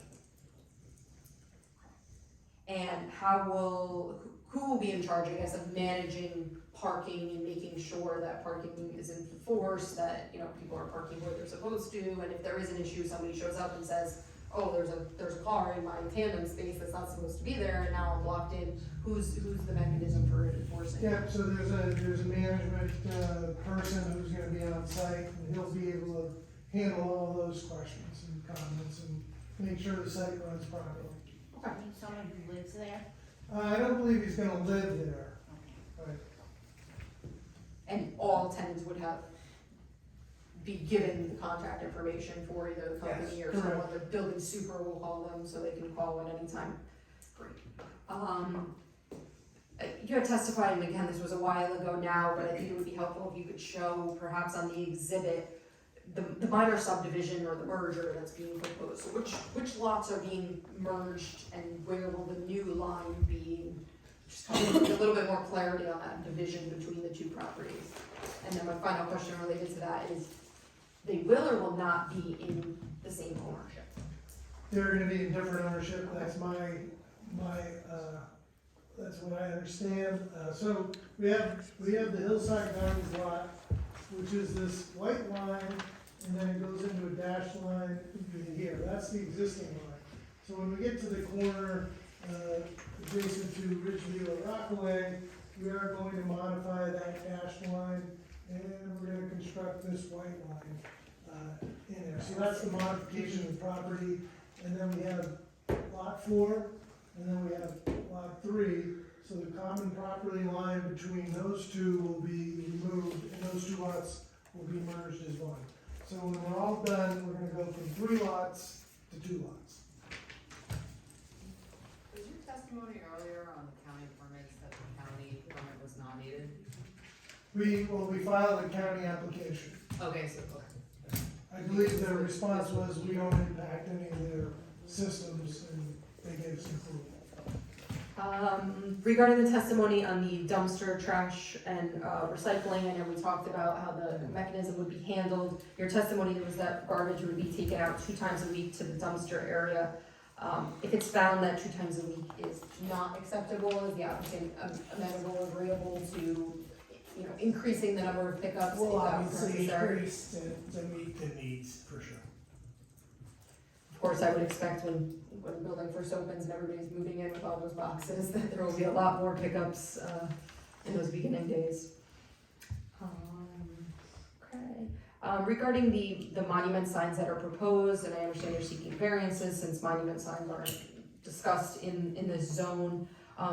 My only additional question related to that, since you do have all the sizes and dimensions laid out, is what is the proposed setback from Hillside Avenue to the side, or what are you proposing? so we can have that in the record. 5 feet. 5 feet from the right of way line. Yep. And is that, how far is that from like the curb line? Is that any further from the curb line? Yeah, it'd be further from the curb line. I think the curb line is really not that far from the right of way line in that area. Let me just, see what we got here.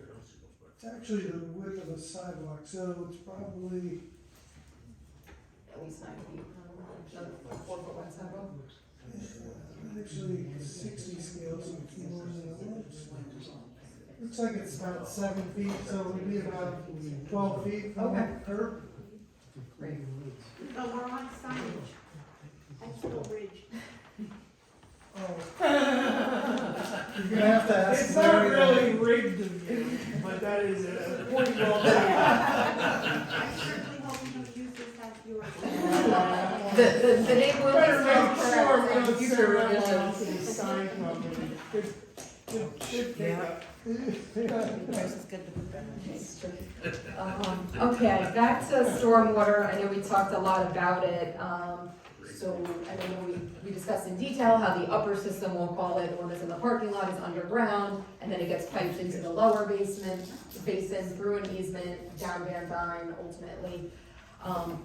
Can you explain to the board and the public, what is this other colored shape around the outside?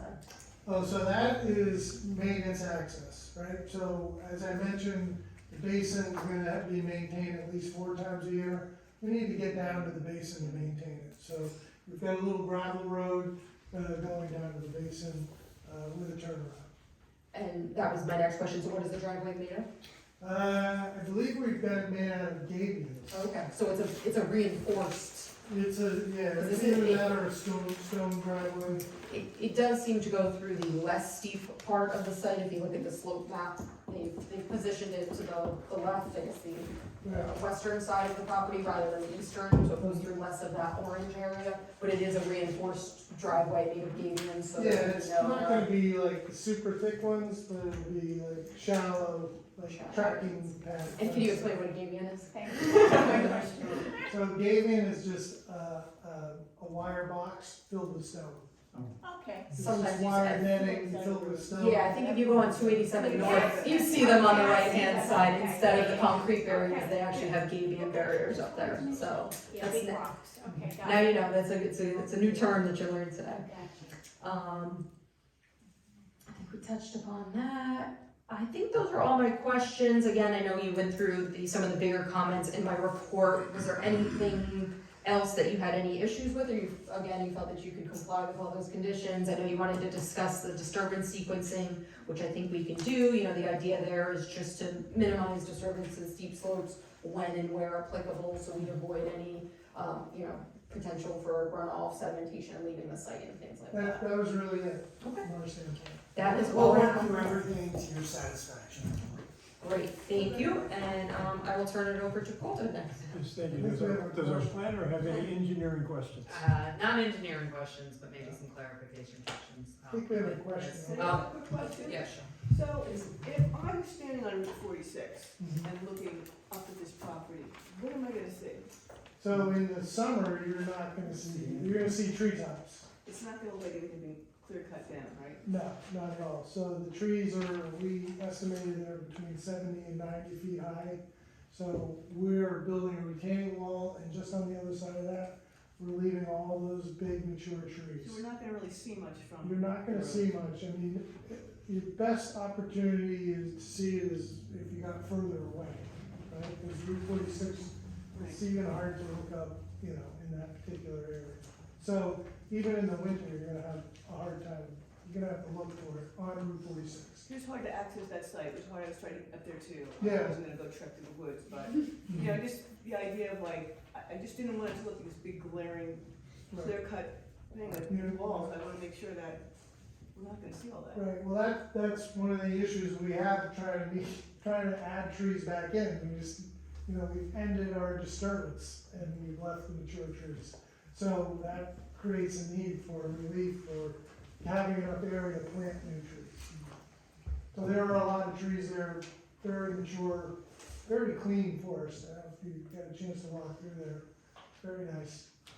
Are the apartments on the south side of Hillside, the southeast side, I guess, of Hillside, are those apartments part of Hillside Gardens too?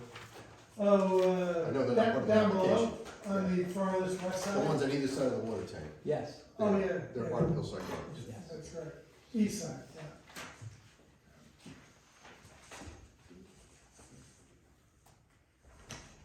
I can proceed. So this is just more clarification questions, again, large report, large project. I'll probably reserve this question more for the architect, but you pointed out something in our ordinance about the definition of stories, and I'm trying to find that, just for consistency of our understanding, but I won't take up time here for that. We cited proposed disturbance, and we just kind of used your chart on page 14. And then when I heard in the testimony, your numbers of the disturbance was a little different than the percent that we cited. Is that because there was something change in the exhibits? There was or- Sam had a comment that, she felt that our disturbance was a little too close to the end of the proposed retaining walls. So, and we also didn't show disturbance for the utility lines coming down from Hillside Avenue. So we actually modified our numbers to present them for tonight. So when we revise our plans to address everybody's comments, the numbers that I testified to tonight will be on the plan. Okay, so they'll be on a revised sheet 14.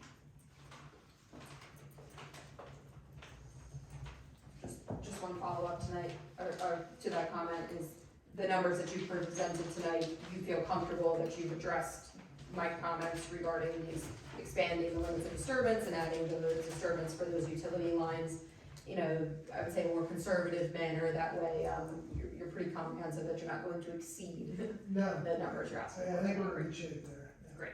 That was a good comment. This is more for just like food for thought for the board. We talked about this monument sign, so what they testified to is our ordinance. It regulates signage in the R district, and it basically says, you know, it's more contemplating a house, and this is, you know, a freestanding sign, and they do regulate freestanding signs in commercial districts, so if you wanna use like an apple to orange comparison maybe, the maximum square footage, if you're a commercial site, again, this is a completely different scenario, the ordinance says 20 square feet, I'm sorry, 15 square feet, I saw the sign is 20. I think that's minimal, but I wanna like leave that to the board if there's, any discussion around, you know, regulating, they're proposing 20 square foot. I heard 5 feet setback from hillside. I know our ordinance, if this was like kind of a commercial type zone on the way it's written, it's typically 15 feet back, which I think is actually pretty high for the ordinance, but I just leave that to the board in any kind of deliberations, if this is an appropriate size sign. It is a large property, but wanted to clarify what we're kind of comparing this to, but I think it's just an overall blanket signage ordinance. Can I just add something to that? I think that's a good point. So when you pull off from Hillside Ave and make a right into the site, the road drops off.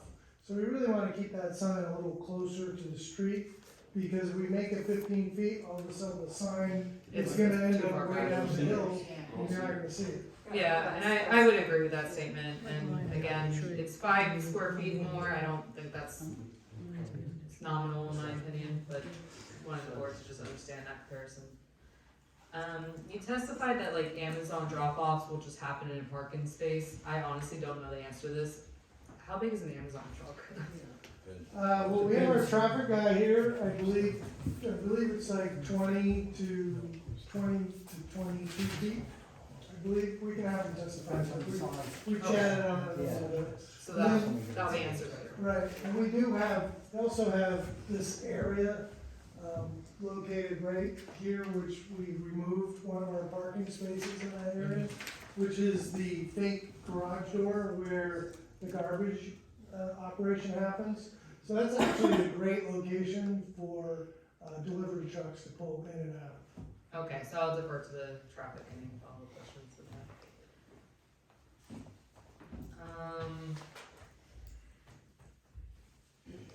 so you said you would generally comply with a report, you know, retaining walls, whether you could really see them from Route 46 or not, we probably would want an earth tone, Yes. kind of we'll do that. sensible design, maybe. You don't like orange? No, but I don't want a cement block and somehow this is somewhat a little visible and now it looks like a prison wall or something. Right. So something that's like of the brown nature, I think just a little bit more when you guys get more refined with your retaining wall design, like how we're gonna architecturally kind of treat this, and even the wall that is exposed to the residential, so I think just any condition of approval. And we did this similarly to another project in town that has major retaining walls where the board planner and engineer kind of had a little oversight in the wall itself in the construction phase, so I would encourage a similar condition. And yeah, I guess I'll leave it up to the board. We had a comment, they were proposing Cobra style, that's when you have like a light post that kind of looks like a Cobra. We suggested maybe something residential, less commercial Cobras, like something you'll see in like a Walmart parking lot, but their testimony was it's a little less subtle to look at. I just defer to the design to this board. And I think that would cover most of our engineer type clarifications. Thank you. Any more? We've had some good discussions during that presentation. Thank you for working that way. Any other questions from the board? Hi, God bless. with the previous, reincarnation of this, they were trying to get water from Denville. How are you getting water from us when we wouldn't give you water?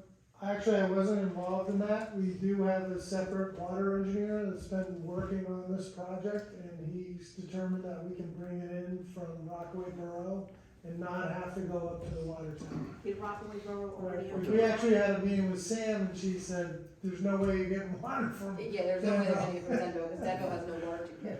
Well, Rockaway then how- Borough has allocation to give, Right. they have to provide the analysis that shows that they can get the pressure that they need at the site, or they're gonna have to produce pumps that bring the pressure When that out. was proposed It's the before, pressure. they were higher up in the hill. Yeah. Our tanks wouldn't have been able to push it up there. Okay. Now he's sitting lower. He still may have to have a I pump think he system or still might have to something. have some pumps to help with the pressure Yeah, there, but yeah. they've already addressed That's it. why they Well, went to Denville. plan on bringing all the utilities up Van Dyke, Back on the up owner Van Dyke to approval. the easement, Yeah. not I from remember Denville. that. The water, the sewer, and the The water. sediment. You're talking about the 2008 approval, I'd have to double check on We that. never The planned water to was go to coming Denville. from Denver. It was never coming from. There was extra water coming from Denville for pressure, for fire suppression. Fire. But that was it. But we're gonna have a pump for fire, and we're gonna have a pump for domestic water. And so you're gonna go through the borough with the water departments to make sure that we have an allocation that will That's meet correct. 77 apartments. Yes. So my other question is, you're going to get all of the, low-income housing apartments, you're going to put them into the hillside existing apartments. That's How are right. you gonna do that with the people that are living there already? You gonna kick them out and say, hey? Yeah, we'll circle back on that when we get into, that's actually not for engineering, but you can hold that question, we'll speak Okay, in I'll more hold it. detail on that one. Who will be president of the plan? Yes. Okay. Just one other question. I looked, your access road all the way around is 24 foot wide. Correct. I would like, or have the board propose that there's no parking on the access road anywhere around. Yeah, put up some no parking signs. Yeah. Yeah, not an issue. Yep. And I would agree with Billy's comment that that should certainly be a stipulation, because all of the, templates that were done for truck access and buses would have assumed that there was no cars parking there, so we wanna make sure that it stays free and open all the time for emergency vehicles and for school buses should they go that far. Yeah, we hate to have a fire truck have to push a car over the barrier. Well, it's 24 foot wide, our ladder is 16 foot, it takes Yeah. up. If something's there, not in the way, not prop See. parking, we can't get right angles, so. You'd have to push it out of the way. It'd be a problem. Be a problem. Any other questions from the board? Seeing none, I'd like to open the meeting to the public. Now, this is an opportunity for the public to ask questions about what they've just heard. If you don't understand anything, it can maybe be explained to you better by the applicant.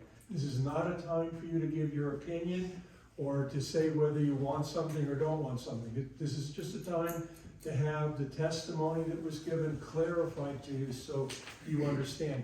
And we appreciate your being here because you may have heard something or want something made clearer that the board doesn't realize. So I'm opening the meeting to the public for people to ask questions about what they've just heard. And you have to identify yourself to ask a question. Hello, Casey Clark, Yes, 66. ma'am.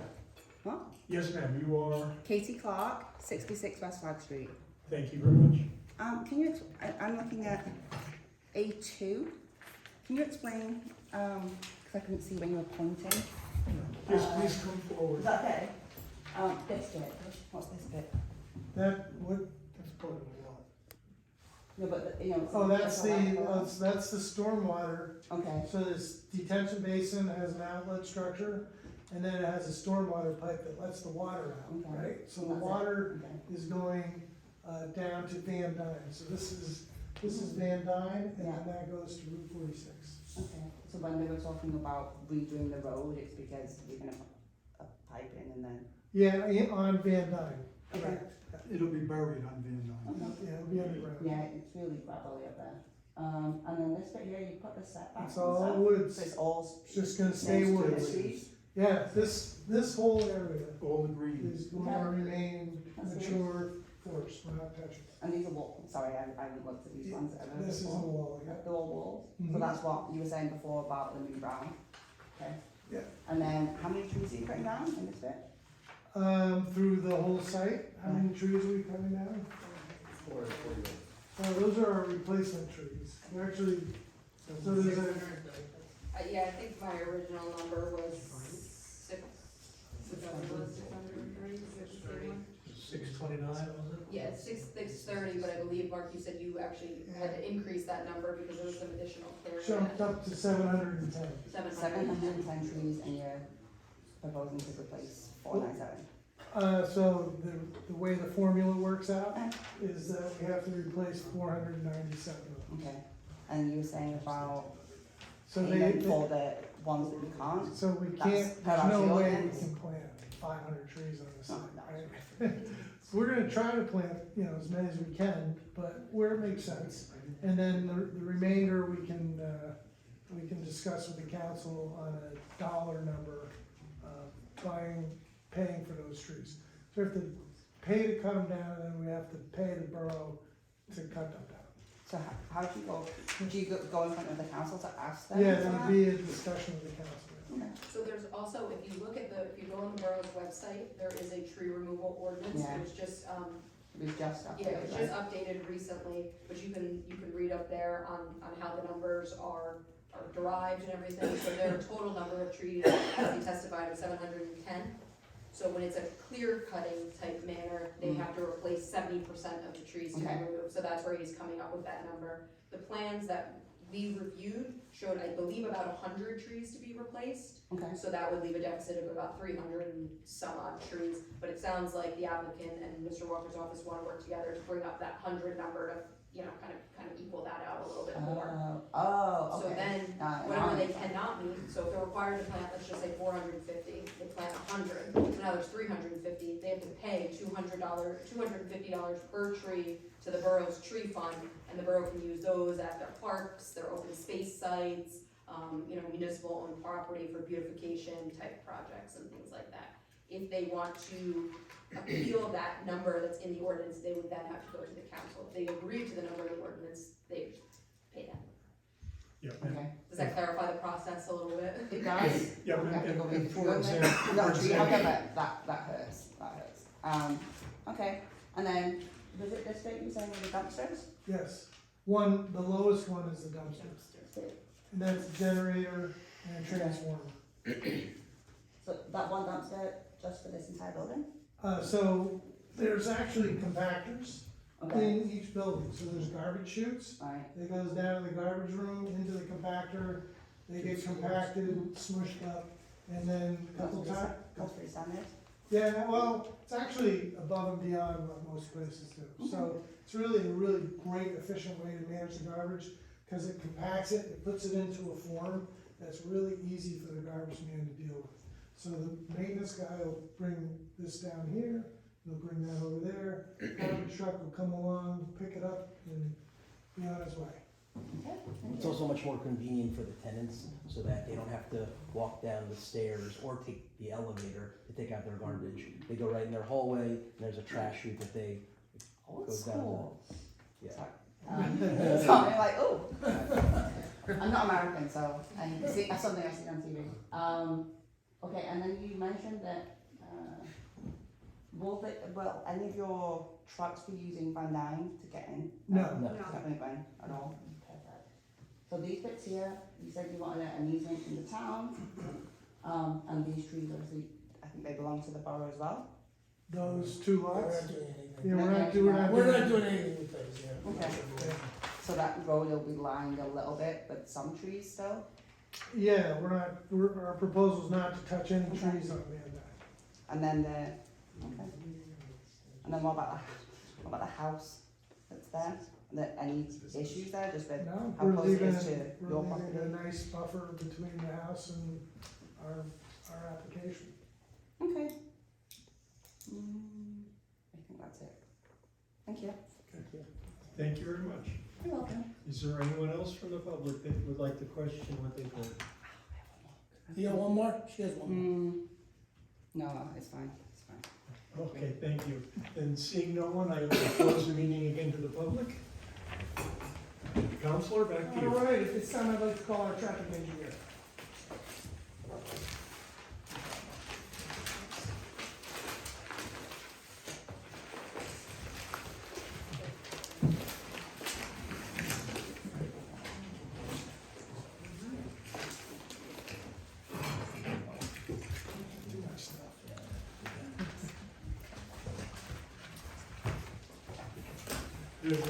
Right hand, please. You solemnly swear or affirm that the testimony you're about to give this board to be the entire truth. I do. And identify yourself for the record, please. Sure, Nicholas Kennedy, that's Kennedy. I work for Stonefield Engineering and Design, it's located at 92 Park Avenue in Roxbury, New Jersey. Mr. Kennedy, can you please provide the board with a brief overview of your educational and professional background and licenses that you hold? You have any questions? Sure, I'm a licensed professional engineer in the state of New Jersey. My license is current and in good standing. I hold a Bachelor of Science in Civil Engineering from the University of Hartford. I've prepared over 200 traffic studies throughout the state and have been qualified as an expert in the field of traffic and transportation engineering in front of multiple boards throughout the state. Not yet the borough of Rockaway. I've been qualified at the township of Rockaway, but haven't had the pleasure of being here yet. So. Thank you very much. We're more than happy to accept you as an expert in your field. Appreciate it. Thank you. So, Mr. Kennedy, your office prepared a traffic impact study that was submitted as part of this application, addressing things such as trip generation and access and the like. Rather than me leading you through, why don't I just turn the floor over to you, and you can provide the board with an overview of your findings. Sure. Just like you said, we provided the Borough Traffic Impact Study that was dated September 12th, 2024. And in the process of trying not to repeat too much, just a quick overview again. We're located at the end of Hillside Avenue, just to the southwest of the Hillside Garden Apartments. We're located just south of Route 46 and about a mile to the west of the I-80, the interstate. Again, the site's currently undeveloped. It's proposed to construct 77 residential apartment units, 53 apartment units in Building A, and 24 apartment units in Building B, for that total of 77. Once again, access is proposed via that access road that would go through the Hillside Garden Apartments.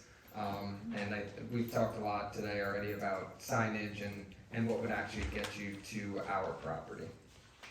So looking at this from a traffic and transportation perspective, there's two things we look at, both the traffic and the trip generation of the site and how that would impact the road and the roadway network, and then the on-site circulation, the parking supply, and the like.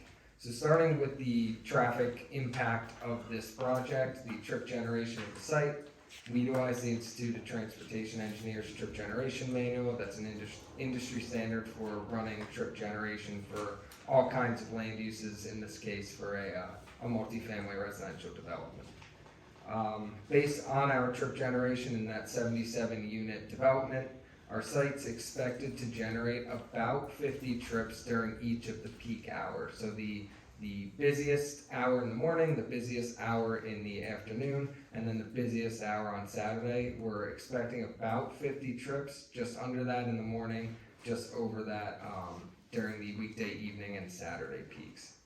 So there's two thresholds I want to mention here. One is the NJDOT's threshold for when a development is expected to have an impact on the roadway network, and then the ITE, which again is what we ran our trip generation from. And Nick, just before we get too far, because we do have members of the public who are hearing things, trips and ITE, et cetera, can you just explain what a trip is? What does that mean? Sure. Does that mean, when you say there are 50 trips, does that mean there's 50 cars coming and going? Not necessarily. 50 trips includes both cars entering the site or exiting the site. So just for example, in the morning, we expect 11 people to enter the site and 36 people to exit the site for a total of 47 trips. So that doesn't necessarily mean 47 cars are coming into the site and then 47 cars are going, all within 1 hour. It's a combination of both the ingress and egress trips. And again, just to clarify, I know the board hears this all the time, but we have members of the public, and what you're doing is you are picking the busiest,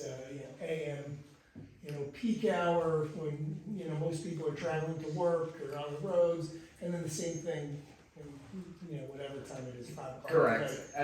In the traffic engineering industry, you look at the worst case scenario, the busiest peak hours. So when you conduct counts or look at trip generation of sites, you look at what is the most cars within 1 hour, and those are the numbers that the ITE publishes, and those are the numbers we utilize in this study. So just getting back real quick, the NJDOT publishes a threshold of 100 trips is when they start to see effects at any given intersection. So if there's 100 new trips at an intersection, the DOT says that there might be a negative or some kind of impact to the intersections itself. Again, we're just about at 50 trips. It's half of that threshold. Based on the DOT's criteria, we don't believe that there would be any traffic or transportation impact from this development. In a similar vein, the ITE says that a threshold of 50 trips in any given direction, so any approach at an intersection, would similarly might have an effect on the roadway network. Based on the study that we conducted, no approach at any intersection is going to experience 50 more trips. The total amount of trips is 50, but no one direction that vehicles are traveling would experience more than 50. So both the ITE and the NJDOT thresholds and criteria, we don't believe this would have an adverse impact on the roadway network. Moving on to the on-site parking and circulation. Again, access is provided through that access drive through the Hillside Garden Apartments. The drive aisles would be a minimum of 24 feet in width. As Mark mentioned, we're happy to post no parking signage on those drive aisles so that nobody tries to essentially street park.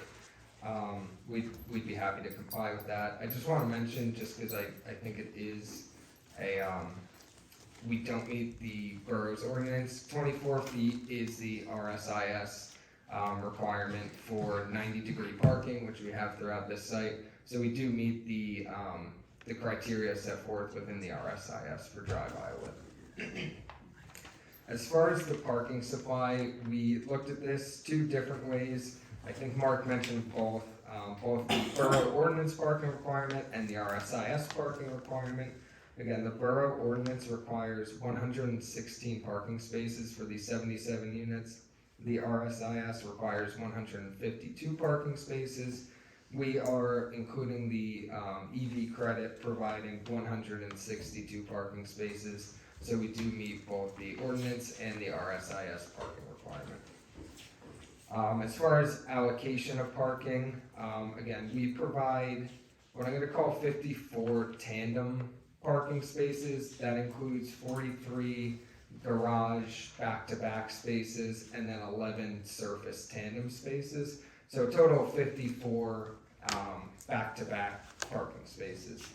We have 59 total 2 and 3 bedroom units, so those 54 tandem spaces would be assigned to any of those 2 or 3 bedroom units. And then we have a remaining supply of 39 parking spaces, which would remain for the leftover 2 and 3 bedroom units, for the 1 bedroom units, and then for guests and the like. So again, those tandem spaces would be assigned to one apartment unit. You wouldn't have to have your neighbor back their car out so that you could get out too. Again, I think we went over loading and garbage. I won't go back into it unless there's specific questions.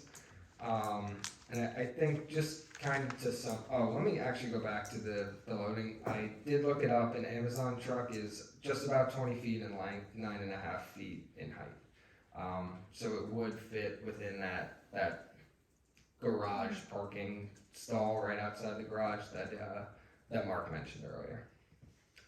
But just Can kind you of, just point that out on the plan, because we haven't had the architect's testimony about that garage. sure. So there's actually one on each building. They're each right next to the lobby. So to the left of the lobby on building A, and to the left of the lobby on building B. And what exactly are those? It's a garage where the trash chute would come out, so it's just not faux, it's a garage, but it's meant to match. It's not a vehicle parking Yeah. space garage. Yeah. If the principal's gonna give testimony, I'm gonna have to swear him in, otherwise. He was already sworn. No, he was not. He wasn't. Yeah. sworn. I didn't mind a little commentary before, but now we're Oh, I getting thought into he, more I'm substance. sorry, I thought he was sworn. I'm happy to. Are you calling him as a witness, Mr. Rochelle? Let me call him as a witness, we'll have him sworn. But I think he was sworn. Or was he? Yeah, come on, we'll just, yeah. Raise your right hand, please. You solemnly swear or affirm the testimony you're about to give before this board should be the entire truth. Yes, I did. And identify yourself again for the record, please. Jeff Rosenblum, Apex Property Group. I'm the principal of the. Wait till the question, Mr. Rochelle, you want to have this witness a question? Yeah, I forgot what we were bringing him up for. To explain, just explain those garage door, spaces that we're talking about. So there's no, this, white dotted line that's a space for, that's a parking space. There's a garage here, just to match all the other garages, so it looks uniform, to keep the aesthetic. The only thing that's behind it though is, it's not a parking space, it's a trash compactor room. So that would receive all the trash from the trash chute, compact it, and then be brought out. Yeah, so there is a space here that could be labeled and designated for loading and unloading. Yeah, I think that would be a good recommendation, because at this point, it's just gonna be signed as no parking. Yeah, Because it's you don't gonna be wanna have, if it's a drop off, it's gonna be quick, you know? Yes. If they happen to need to do it, they can move quickly, but you don't wanna have somebody parking there long term, so. If you don't want to mark it. If you don't mark it, somebody's gonna park there, Yeah, so. that's right. It So definitely could be needs a- some sort of demarcation, Yeah, that it's no a good parking. loading and unloading zone, exactly. Yeah. Okay, and there's direct entry, it's also, for the ease of delivering, it's actually directly next to the entrance to the building on both sides, it's not, Got it. so it's actually. And now, It works for the testimony that was provided on the number of parking spaces, those two spaces were not included in the 162 total? Those actually were, so we're at 160 total if you take So those those two were, out. so we're at 160 total. Which again, just for the record, would still meet the RSIS and the ordinance. Understood. And then just one clarification since we're on the topic, that's 160 spaces, which include the credit for EV, which I think the board fully understands, because we've heard this a lot on how that works. But how many physical parking spaces are proposed, just so we have that number as well? That would be 145 physical parking spaces. 145 You were- physical I'm spaces. sorry, Samantha, your report indicated 147 provided on 162, is that modified now? Yes, just because, as we were explaining, we counted those two spaces in front of the, what I'll call garbage garages. Right. We counted those. We'll, for now, say that those are actually loading spaces. They'll be signed, so they won't be parking spaces. So 145 and 160. Correct. Thank you. Yeah, thank you for that clarification. Sorry. And then that loading would be like U-Haul trucks. We were talking about Amazon, quick in and out, but like a U-Haul's not quick in and out, so that would. Yeah, it this could would be your used. Loading essentially. Yeah, and all move in, move outs will be coordinated with building management, so those spaces could be used for move in, move outs. So, quick question for you, Roger. So, in building the access road, right, where we're joining the existing parking lot, right, we got the drive through there, we've got a couple of areas, I guess, where the grading comes into play, we're actually building over some parking spaces. Are we saying that in the area of these buildings in the middle, what is it, 6, 5, and 4, that there's adequate parking there, and those spaces being compensated elsewhere on the site? Yes, we actually did this. So are those, is there, somebody got the park up here? Yeah, I'm just. No, we actually did do this analysis too, and for the Hillside Garden apartments, here we go. There's 175 parking spaces provided, where 107 are required. I will say I did drive through the site. There is definitely ample parking. So yes, we will meet the parking requirement for the Hillside Gardens, as well as just general observations. The parking will be sufficient. So I didn't count them up, but you're building over something, about maybe 8 spaces or something like that, 8 to 10 spaces, I don't know. There are additional spaces that are added actually onto the plan that are gonna be, there are parking garages at Hillside Gardens, and we're adding spaces behind parking garages to add them, but if you go there at any time of day, you will never see the parking lot full. Yeah, I don't have the exact amount of spaces being removed. It looks like about 20, and then, as we just said, there's parking spaces being added back. So the net would be 175 parking spaces, whereas again, 107 are required for that development. So functionally, nobody's gonna be looking for, nobody who lives in the existing building, they're gonna say, hey, where do No. park is parked up? No.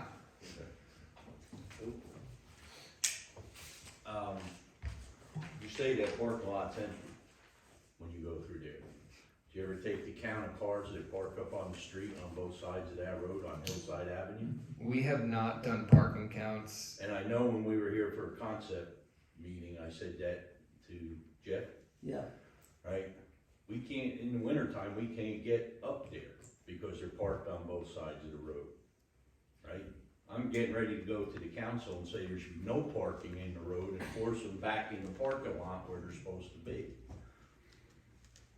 So, just before you say you have plenty of parking, make sure you got, all your cars on your property, not out in the road and saying everything's great, because maybe it's not. Right, yeah, I did do a drive-through of the site. There definitely is cars parked on Hillside Avenue. But again, we meet the parking requirement for that development and anticipate that any parked cars on Hillside Avenue would be able to fit within the parking lot for that development.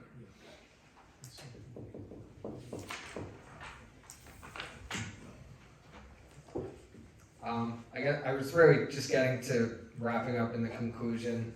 Based on both IT and NJDOT criteria, we don't expect that this development would have a negative or adverse impact to the roadway network. We meet the parking requirement associated with this site. The drive aisles and on-site layout provide for safe and efficient access in and around the site. And I'd be happy to answer any other questions the board or the professionals have. Thank you very much. First, first, we'll do professionals first. All right. Sorry. I'll be brief. During your testimony, you talked about the peak hour that was in the evening and the morning as well as Saturday. What was that peak determined to be, and can you provide a little information on how and when you generated those numbers? So we can get that on the record. And then my follow-up question to that, and this kind of has to do with the thresholds, understanding that you're below both of the major thresholds that you look at for impacts. My main concern, and I'm sure some of the board members would share this concern, is the number of trips that are expected to leave Hillside and make the left-hand turn onto Route 46, because you have to cross over one lane of traffic in the other direction, And, you know, if you've done an analysis on what percentage you would expect to be making that turn during that peak hour, and if there's any concerns on you know, a backup, or how long they may be waiting to find a gap in the traffic to make that movement. Sure. So I'll start with the first question. We did do traffic counts. Those were done on March 28th, that was a Thursday, and March 30th, that was a Saturday. And what we determined Just was... real quick, just confirm, you confirmed before then that school was in session, Yes. there was no major holiday, anything like that? Correct. Just checking. No problem. So that weekday morning peak hour, we counted from 7 a.m. to 9 a.m. The peak hour within that time was 7:45 to 8:45. The afternoon, we counted from 4 p.m. to 7 p.m., and that peak hour was 4:30 to 5:30 p.m. And on Saturday, we counted from 11 a.m. to 2 p.m. The peak hour there was 11:15 to 11:15 a.m. to 12:15 p.m. So moving on to the second question, we did do the counts pretty much in a triangle. It was Route 46 and Summit Street, Route 46 and Hillside Avenue, and then Summit Street and Hillside Avenue, so kind of that triangle that connects this whole area. Based on the trip generation of the site and the distribution of traffic along Route 46, about 35 to 40% of the trips leaving would be making that left-hand turn from, I believe you're asking Summit Street to Route 46 is the left. Yeah. Yep, so about 35 to 40% of people exiting the site would be making that left turn. With that same idea in mind, you're crossing, you're making a left turn onto Route 46. We did do a gap study, which is essentially looking at traffic on Route 46 and seeing how many intervals there's no cars or a gap in traffic that is available for you to exit a side street and get onto the state highway. So with that said, in our peak hour, our peak of the peak hour, the weekday evening, which had the most traffic on Route 46, there was about 1,600 cars. We looked at that peak hour, and there was a total left turn capacity, so a total number of gaps of 129 vehicles. So 129 vehicles within 1 hour could exit Summit Street and make a left onto Route 46. With the volumes we counted on top of the traffic volumes that we project for this site, there'd be a total amount of left turns of 30. So 129 gaps, 30 total vehicles turning left on Route 46. Understanding there might be some delays, these are the busiest peak hours. Other time periods would be easier to make a turn, but there is more than enough gaps within an hour to get 30 vehicles to make a left turn onto Summit. From Summit onto Route 46. And does that analysis consider the site distance at Summit to make that turn? And what is the proper site distance? Is that a clear intersection, would you say? Does that involve, some intersections you need to creep out a little bit further, some you have a much wider distance that you can see? Yeah, we haven't specifically analyzed the site distance, so I don't want to testify and say it's great if it's not. It's something we'd be happy to provide. Obviously we could give you a plan with site triangles on it showing that the site distance works.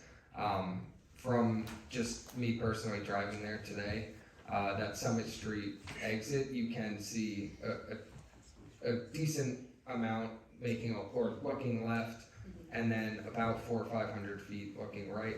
But again, we'd be happy to give you the site distance analysis. Yeah, I think that would be something good to look at, just to see if there's anything in the right of way, any obstructions or anything that need any maintenance, any trees, any shrubs, any bushes. Now that we're gonna put more cars on that road, making that turn, I'd like to see that we can make that as safe as possible and, make those gaps easy for those cars to pull onto, not any harder, that's for sure. Completely agree.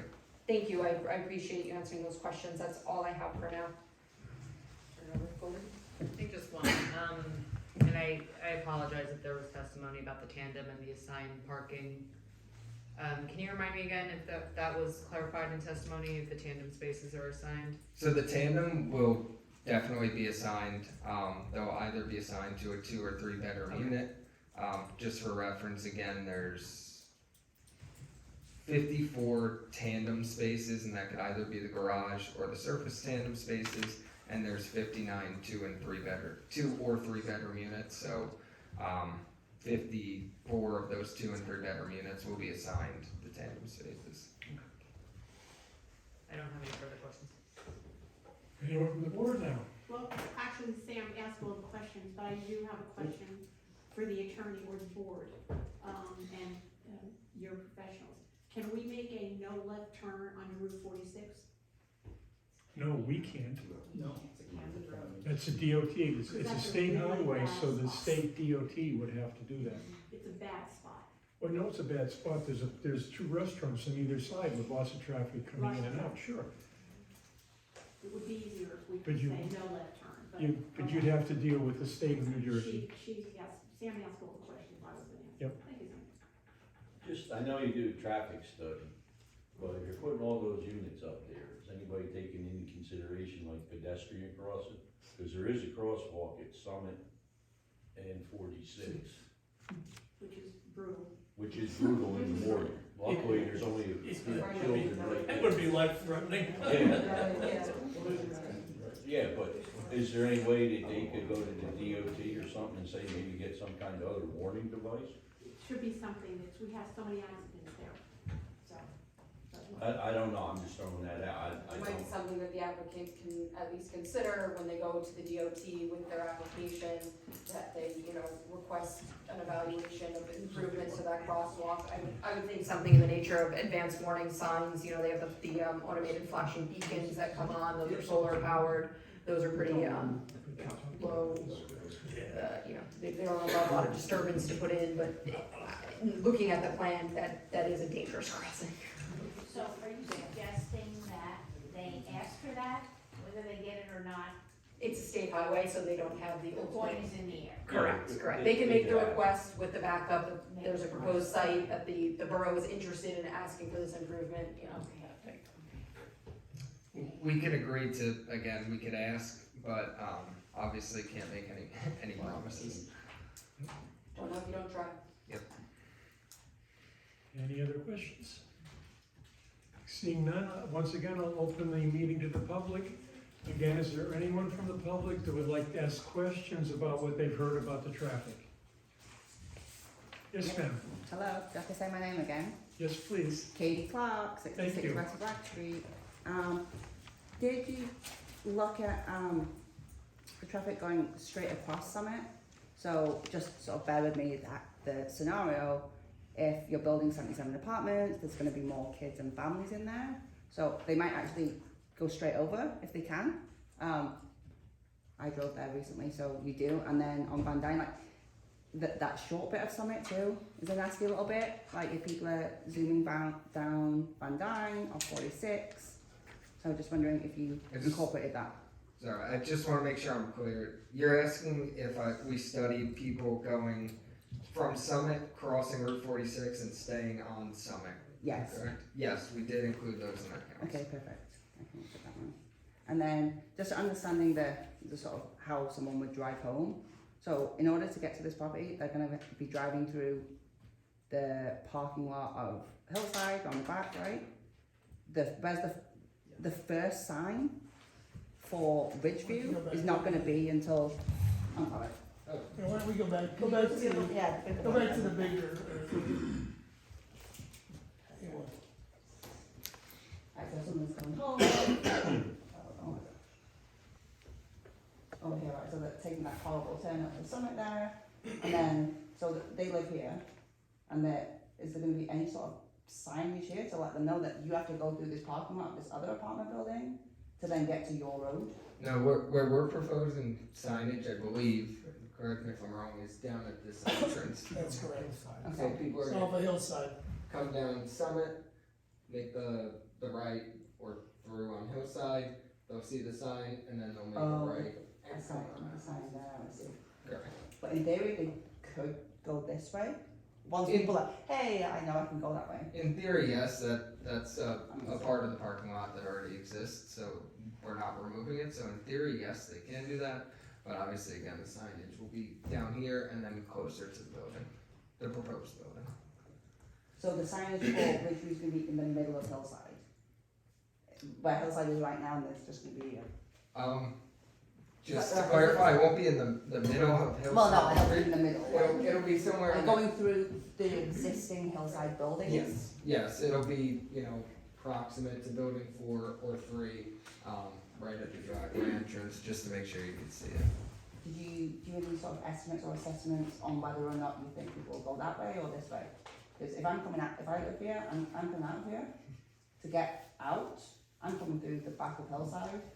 So just, a question was asked before about sort of backup and things like that. Yep. Like, you can, there's a restaurant here, you can sit at this restaurant, trying to get out of the parking lot at the back, or there's space on the front, 10 minutes. I know you talked about 129 gaps in the traffic, I'd love to see those, because I live in town and they're never there. But did you do any assessment on sort of the flow of traffic and how people are going to drive around the property? So how we analyze this is we routed all of our traffic to do that. To do that motion, I was saying, come out, go on Hillside. What I will say is that if a portion of traffic came out and used the driveway right on Summit, looking at the traffic volumes here, having worked on hundreds of traffic studies, the difference in level of service at this intersection, at the Hillside and Summit intersection, or off this page, the Hillside and 46, would be really no different. The minimum amount of cars that might use that, it's not going to really change the levels of service around here. Okay, thank you. And then, I haven't done as many traffic studies as you, obviously. Can you explain, I think I've done 0. Can you explain the methodology a little bit? Like, you went out to those streets, stood there and had the cars? So we, again, on those 2 days in March, I mentioned, we went out there, conducted counts for 5 hours during the weekday, 3 hours on the weekend. Was that you? It wasn't me, it was somebody from my office. But we actually went out there, conducted the counts, counted all the cars and what movements they made, whether they made a left from 46 onto Summit, a right, went through. So every movement at those 3 intersections. We took that data, we incorporated some background growth, grew the data to when this, or grew the count, to when this development would actually be built, included some other projects, traffic volumes in the area, and then we added on our traffic volumes. So then overall, we get the build condition, if you will, this development was built, the build condition traffic volumes. Okay, thank you. No problem. Thank you very much. Is there anyone else from the public that would like to questions about the traffic? Seeing no one, we close the meeting to the public, and council, back to you. Next up, project architect Larry Attell. Everybody doing all right? All rolling through. Okay.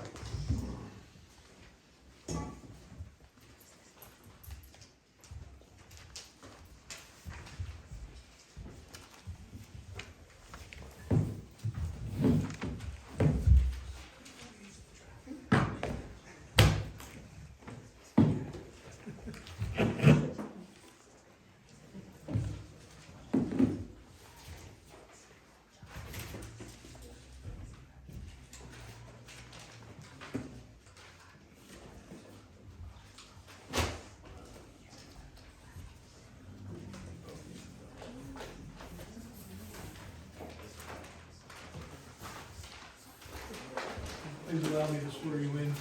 You solemnly swear the evidence you're about to give before this board to be the entire truth. Yes. And identify yourself for the record. My name is Lawrence Appel. I'm principal of Appel Design Group Architects. I hold a bachelor's of science degree in civil engineering, a master's in architecture. I'm here today as an architect. I'm licensed in New Jersey since 1992, also New York, Pennsylvania, and CARB. I have appeared before many local boards, Rockaway Township, Randolph, Metcon, Lebanon, Parsippany, Morristown, West Caldwell, West Orange, Park, and We're very happy to accept you as an expert in your field. Thank you, and my license and credentials in New Jersey are all valid. Very quickly, I think the only, I have the packages that are already distributed. If it's helpful in here, I do have smaller copies, if that's helpful, rather than going through the larger copies. It's already out. Okay. I also have copies that I can pass around for the, for the rendering. This is a new exhibit, so the Exhibit A6. Okay. Which is a color rendering dated 2/3/2025. The architectural drawings, they don't need to tag because there's no changes. Correct. And the drawings that you have should be dated 9/13/24, the last revision date. Mr. Walker was very thorough in his presentation.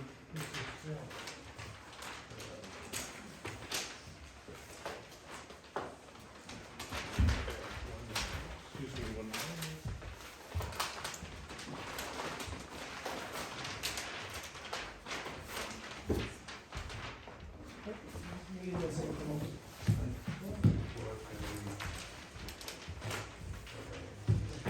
Yep. Sort of laser pointer.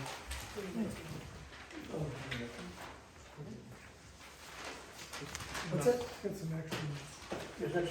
Oh, thank you. Well, I'll just point, I'll use my finger, I'm close enough, so. Mr. Walker was very thorough. I will try not to replicate the information that was already presented. Thank you to the board and the professionals for the feedback. It's helped us make the project better. As was stated, this project was designed with regard to the 8H0-15 zoning ordinance. The underlying zone is the R5, which was used to develop the adjoining garden apartments, Hillside Gardens. We worked diligently with the design team, site, landscape, traffic to provide an appropriate and interesting design that works well with, as you're aware, a challenging site due to the topography. The buildings were designed specifically to work with these grade changes. So I'd like to first look at the rendering. This is the exhibit A6 that we just passed around. This is building A as seen from the space between the two buildings. That's that level drive and parking area that Mr. Walker was discussing. We just went back a little bit farther so we can see a little bit more of the building in relation to how it sits on the site. So we've chosen a traditional vibe, including common traditional elements found in residential design. We feel this relates well with the building geometry and provides great opportunities to provide nice architectural jukes and jogs articulated by gable roof elements and balconettes.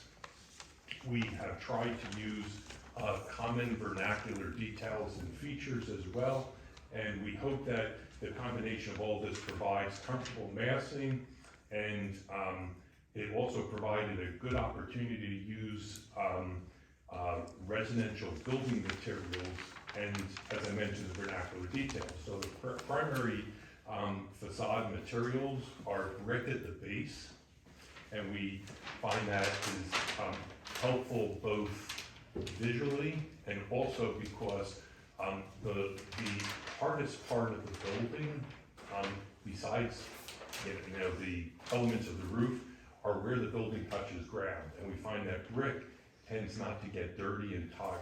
So we find that's a great material along the base of the building. We've included horizontal siding, accent siding, which is vertical board and batten, architectural panel and trim, large traditional windows with muttons and trim, decorative brackets, accent railings. These are not walkout balconies, but balconettes. And the pitched roofs with various gable details as well as dormers are provided. And we have accented the front entry portico with metal roof and decorative details as well. All of these are highlighted as well on the architectural elevations, which we've included on all four sides of the building. Now keep in mind that the materials that we're using, this is not a front elevation. We've taken all of these materials and they're wrapped around all four sides. So there's no front and back. We've kind of tried to treat all sides of the building equally. Obviously with more detail to create the sense of a front entry to each of the buildings as well. These renderings are artistic conceptual views to show the proposed materials and colors. However, that as we've all become aware due to supply chain and other difficulties, some of the exact materials, and these were taken from real materials and siding colors and brick colors, but it's possible that one of these colors will not be available or discontinued, or we'd use a different manufacturer that will be of similar quality, but some of the colors could differentiate slightly. The big takeaway from here is we're selecting appropriate materials that will have good maintenance interval and long-term appearance. So what we're hoping is that the building looks good day one as well as going forward. So one of the things I wanted to point out from the architectural elevations that you have, as we were doing these renderings, we didn't like one of the details at the front gables. It's called a jerkin head. And the jerkin head is where you have like a little bit of like kind of a flat pitched hip roof that faces toward the front. We decided that we preferred to do that differently.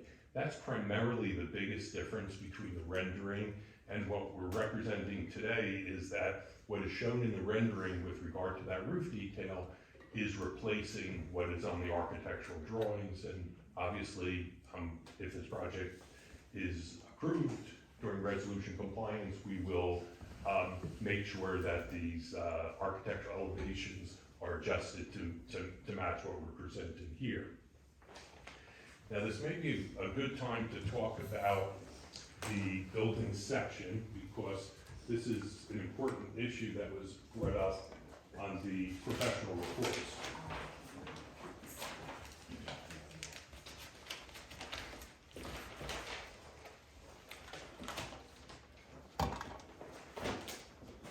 So I'm looking at drawing PB-5 on my architectural set. And the site grading creates a tiered approach to the development. We've chosen to make both of these buildings, so we have building A on the left and building B on the right, which is a little bit uphill. Both of these are elevator service buildings, and we believe that this sort of raises the game.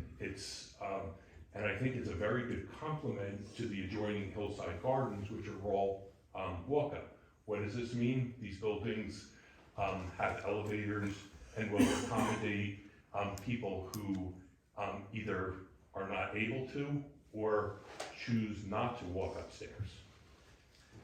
So, as well as what was discussed, is we used the grade to expose what I would consider a tuck-under garage.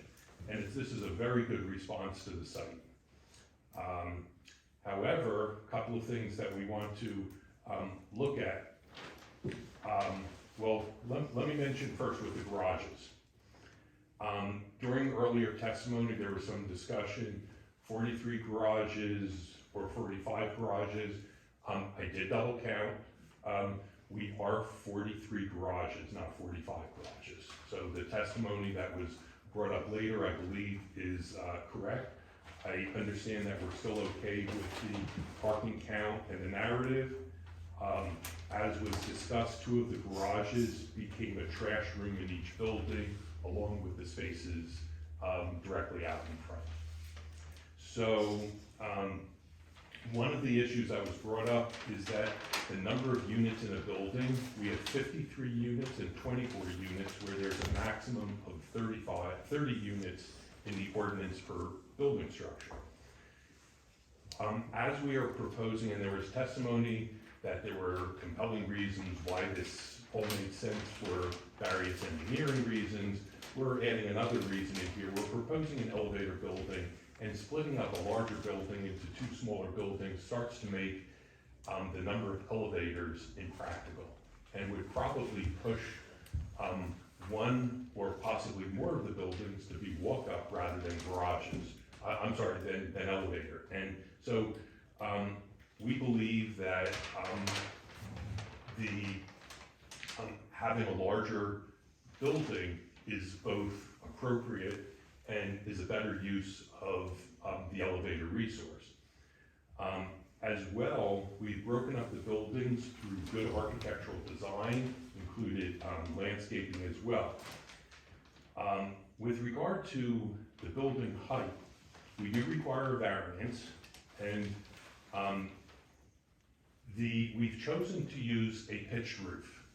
And this if we were using a flat roof, we believe that the height would not be of concern. We would be within the ordinance. The heights are 49.8 and 53.7, where 45 feet are permitted. Now, the numbers that are on my architectural drawing in here are different fractionally from the engineering plan. The engineering plan is correct. It was more evolved based on ongoing site work and grading calculations and stuff like that. So the numbers of 49.8 and 53.7 are correct, and we will adjust our drawings accordingly. Say that one more time, 49.8 feet and? 53.7, and those are what are included on the engineering drawings right now. Which one is which building? The 40, building B is the larger, building A is 53.7 and building B is 49.8. No, just the opposite, I'm sorry. Clarify which one it is. Yeah, building B is 12, it's, So building A is 49.8 and building and B B is is 53.7. Cool, thank you. Again, if the building had a flat roof, it would be conforming at 45 feet or under, and the borough measures height to the ridge, and what we have here is the, especially pitched roof buildings with a prominent gutter and cornice line. It's my opinion that these buildings are visually experienced more from the midpoint of the roof rather than the ridge, which is set so far back.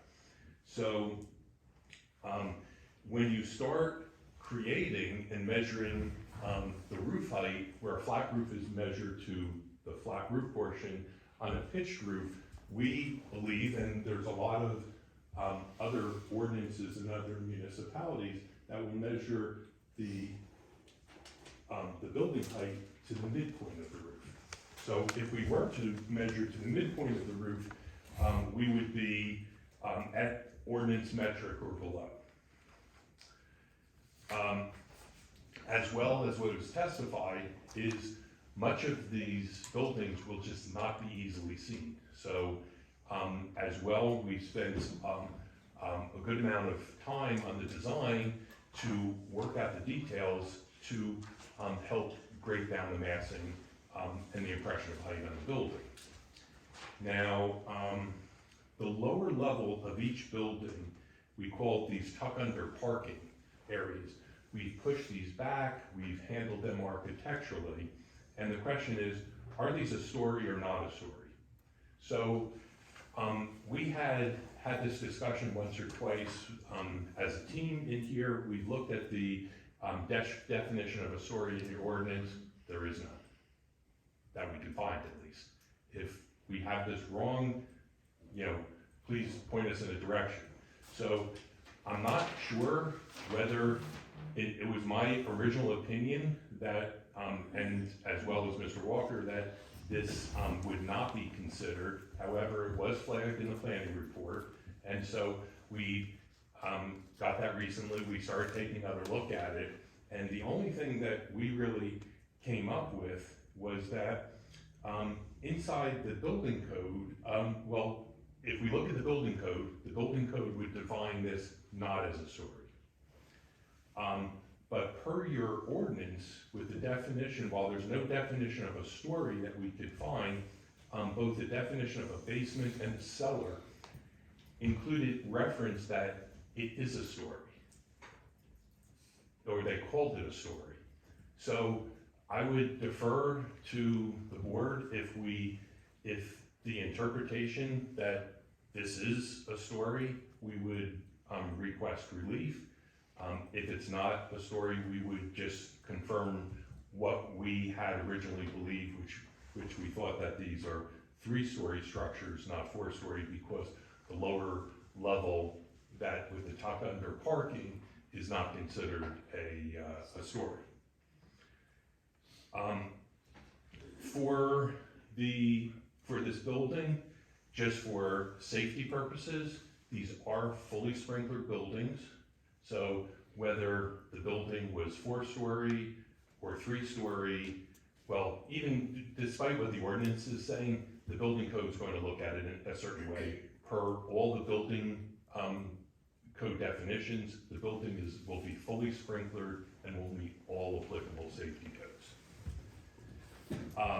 Lighting. At the ground floor, we're going to be providing decorative architectural lanterns. This will be flanking entries as well as accent lighting at the garage doors as well as the entry doors. These are code requirements, but also for accent, the lights will be very low intensity. These are going to be LEDs with similar output as what you would have at your house, decorative lanterns that typically have 1 or 2 60-watt standard light bulbs. Again, very typical residential application. There was some discussion about color temperature. Yes, we agree 3500 is the appropriate color temperature. We would look to have this match the site lighting. And this is separate from the site lighting. It's just minimal accent lighting. It wouldn't even move the register on any of the site lighting calculations. Mr. Walker gave testimony with regard to signage, that there was going to be 2 ground-mounted signs.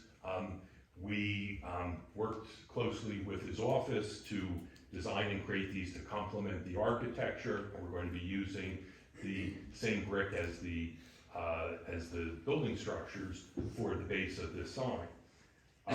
The other thing that we will have is we will have small identification signs for each building. They're not shown. I believe this would be consistent with the ordinance and would not generate any variances. It's necessary for first responders to be able to have a wayfinding and ability to demarc the building. As well, there will be, as required by code, a truss placard sign that is required because of the type of construction. It's a small sign. This is not a zoning issue. This is required by the building department. And obviously, any fire comments, whether it be a Knox box or other, we will work with the local officials to make sure that we address any safety conditions. So I'm going to move over to the floor plans. And these are starting on the cover page is a building matrix that outlines all of the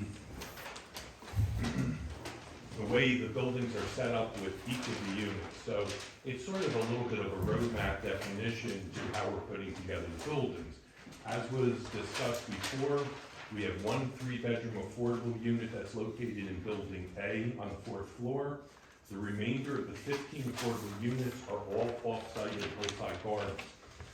There's 14 units.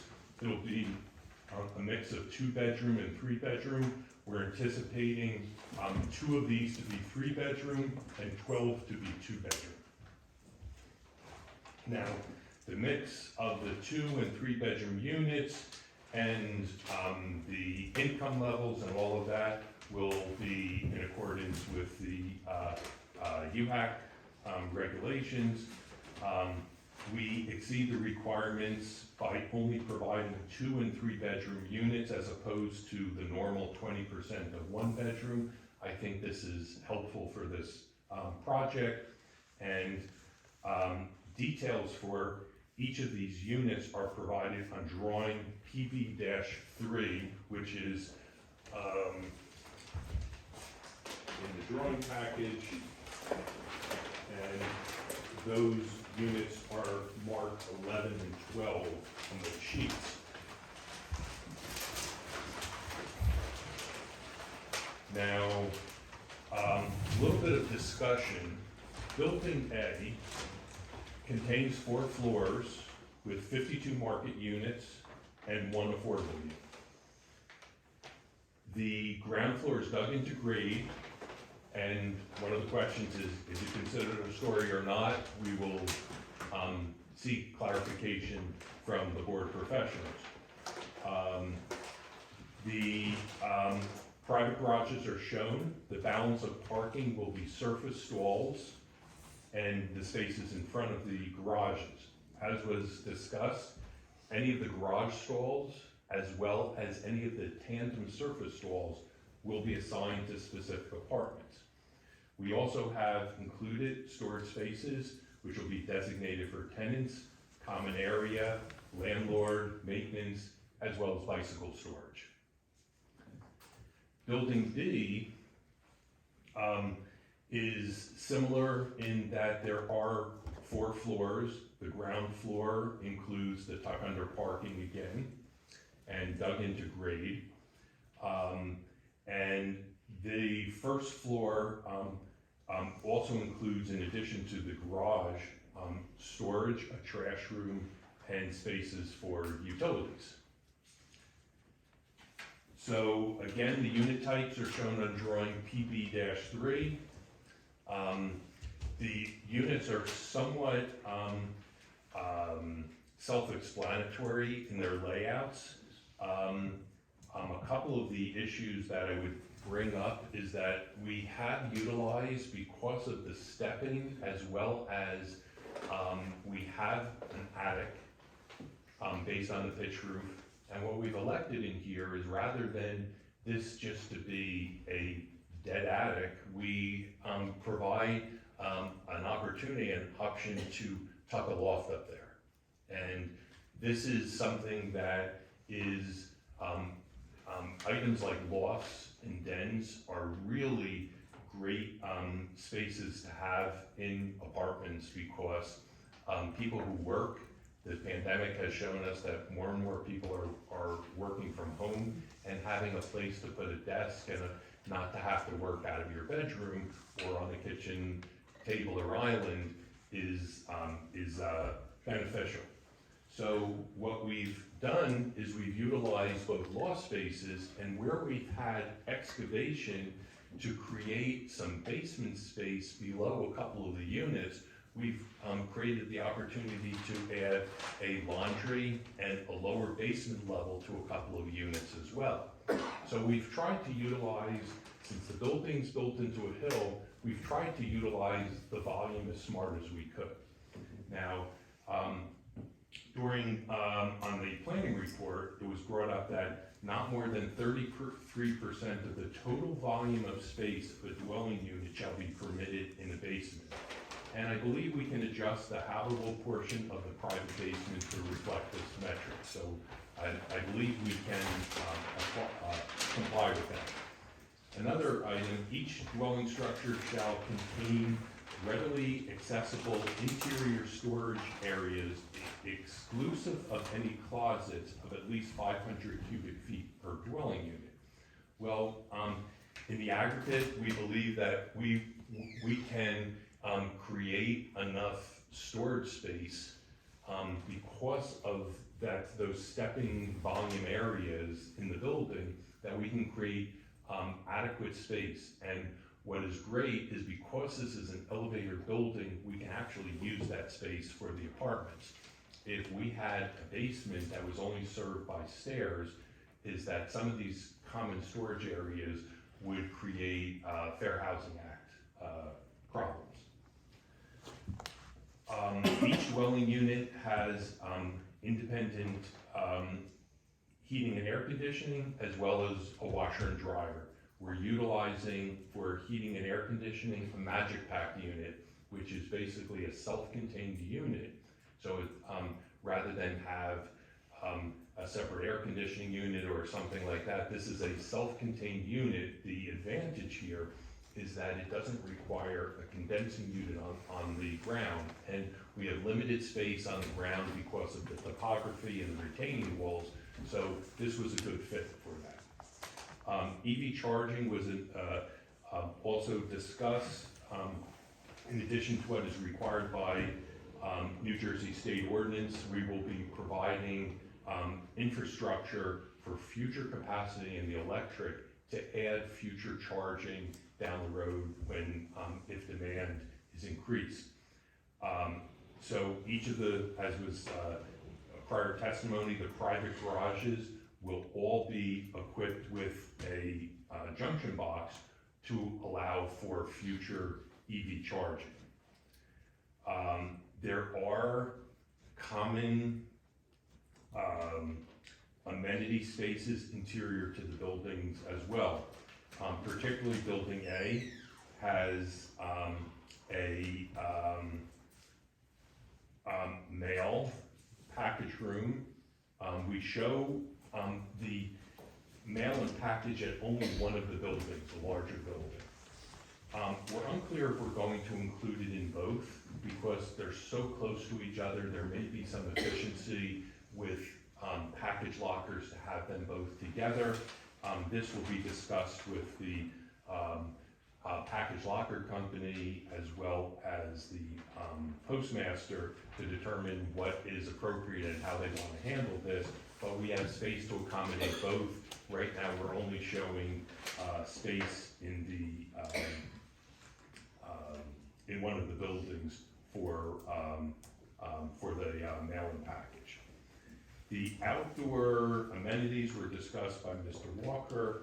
The interior amenities, the only thing I wanted to mention is they're generically called out. I don't expect these to change, but the needs of residents tend to change over time. So what may be a lounge may be converted to a WeWork space down the road or something like that, but it's not, it's going to be one passive amenity for another passive amenity, but they tend to follow whatever the needs of the residents are. One of the items that was brought up was bike parking in in the planning report. We have the ability to include indoor bike storage. We would recommend that no charging be permitted, but we would recommend an indoor bike storage room. Based on the calculations by Mr. Walker, we need to, in building A, accommodate 9 bike spaces, and in building B, 8 bike spaces. We don't see a problem. How many in B? 8 bike spaces. Now, this includes allowances that people who do have garages will be able to keep their bike within the garage. So, we believe that these can easily be accommodated through using storage and other common spaces that are already shown on the drawings, but not specifically called out for bike storage. Now, the trash room, there was discussion. I'll go very quickly in here. Each floor will have a trash room. That trash room has a chute that discharges trash down into a compactor, which is in the one of the private garages. This is the gold standard. This is the way to do these kind of buildings. It eliminates odors, reduces volume, decreases the frequency of servicing, all good. We use small rollout containers. They're typically like 2 yards. They're not giant dumpsters. They're easily rolled around. They can be collected in front of the trash room or brought down to the area that's shown on the site for the dumpsters. Both of those would work fine. Recycling is typically not put down those chutes. It's scavenged, so there will be bins on each floor. The bins are collected by a building superintendent, brought downstairs, stored, and then brought out for collection by the hauler. I want to just highlight one of the items on here. This was also questioned in the planning report. Some of the market units have dens and or lofts. In both cases, these are not enclosed rooms. They're not intended to be additional bedrooms.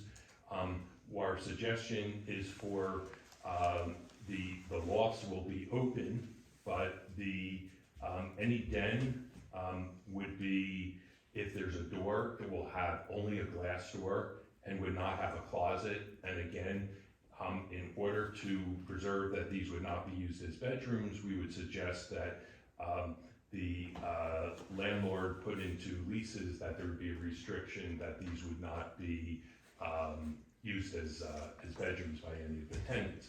Again, we believe that these type of spaces are very important post-COVID as places to work from home, and they've been well integrated into the architectural design. I think I've covered all of the items I tried to address, and I apologize if I didn't address all of the concerns raised on one of the reports. Please, highlight to me, and I'm happy to answer any questions that you may have. Thank you. We'll go with the professionals first.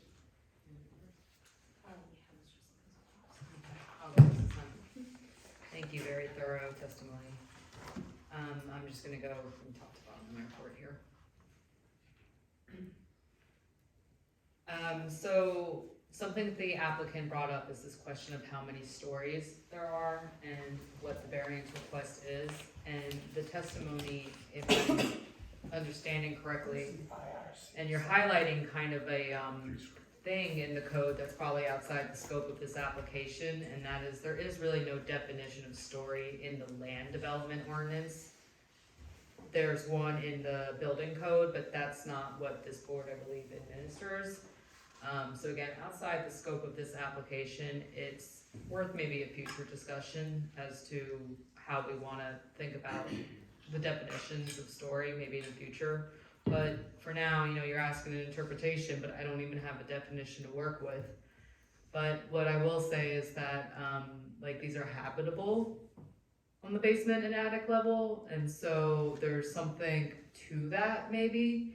But it's really up to this board how they interpret if this is 3 stories versus 4 stories, or even somehow 5 stories, since there's a habitability factor. But again, there's really no definition to go on. One of the things I would just clarify as you're saying habitable is that I understand when you're saying habitable, but it's really used as garage and storage. So there's no. And then there's the tenant amenity factor on the ground, on the basement level.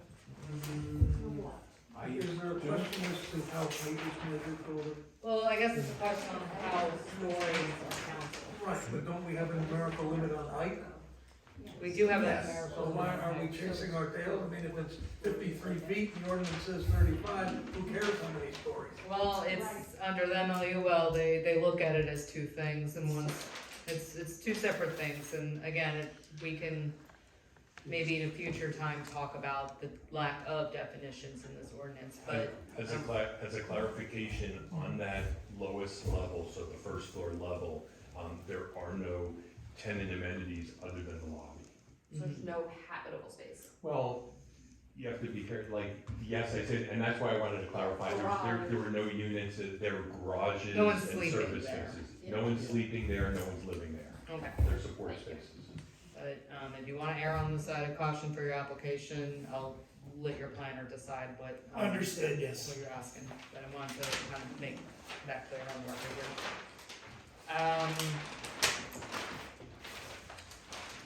Going down, so. Kind of going into these affordable housing comments, and I'm trying to parse these out for what's for you and probably what's for the planner later, or maybe even the lawyer later. So will the affordable units, because the code requires it, if they were to go on to these existing units, they would have the same type of access to all these common areas? Like, how would that work, like access, because the code looks at this, that it has to be integrated. So if they're in different buildings, you know, what's the likelihood, or can they come over and use the gym or this, you know, WeWork space of the future that you're talking about? How does that integrate into, you know, these units? Is there a gym? I think, for, optics and transparency, I think the right thing to do would be, even though they're living in the adjoining community, was to give them, access to, any of the amenities that are being constructed. So in the day of electronic locks and key fobs, this is a really easy thing to do. Maybe program and give them access. So there would be, like an understanding, and it would be maybe in lease agreements or anything like that. There's no, lack of usership to any of the amenity, including the outdoor space, because that's very clear in the ordinance that they need to have that same access. Correct. Okay. Okay, let me interrupt for 1 second. It's 10 o'clock. For us to continue, if the board is willing, we need a motion. How many more weeks do we have to do? Planner at least. We have, yes, we have our planner still, and I do know, I was told when I first got here, you know, we were looking at a 10 o'clock stop, because I know at least one board member needs to get out of here. If the board, if we could at least finish up Mr. Appel's, you know, questions. I want to be respectful of the board too, because not that like my line of questioning is long, but we know how these things go. You're like, I just need 5 minutes, and then it could be 30 minutes later, Right. based on like how answers go. So we need a motion to continue and through the architect's testimony and the public's questioning of it. As long as I'm here with everybody else, I'd like to make a motion, we just finish him up and get him done. Do you wanna give him a time limit for Billy? 10:30, I don't care, we'll finish them up. So we have a motion to finish the testimony of the architect. And we have a second for it? Second, not past 10:30. Well, we haven't put it, you're willing to put a time limit on your? Billy was. I mean, it's, we're wasting time as well. Make that motion. Let's go. Okay. So all those in favor say aye. Aye. Anybody opposed? Very good, thank you very much. Thank you. That's good. So then, these off-site affordable units and the other units, I think Sam was asking this earlier, can you quickly describe the quality and conditions, of these existing guarding apartments that were kind of being equitable in sharing the off-site, and we're not putting them in buildings that are aging compared to what's the new one? And So they we'll let him testify. they are older buildings, they are in good shape, they are brick buildings, they're walk up.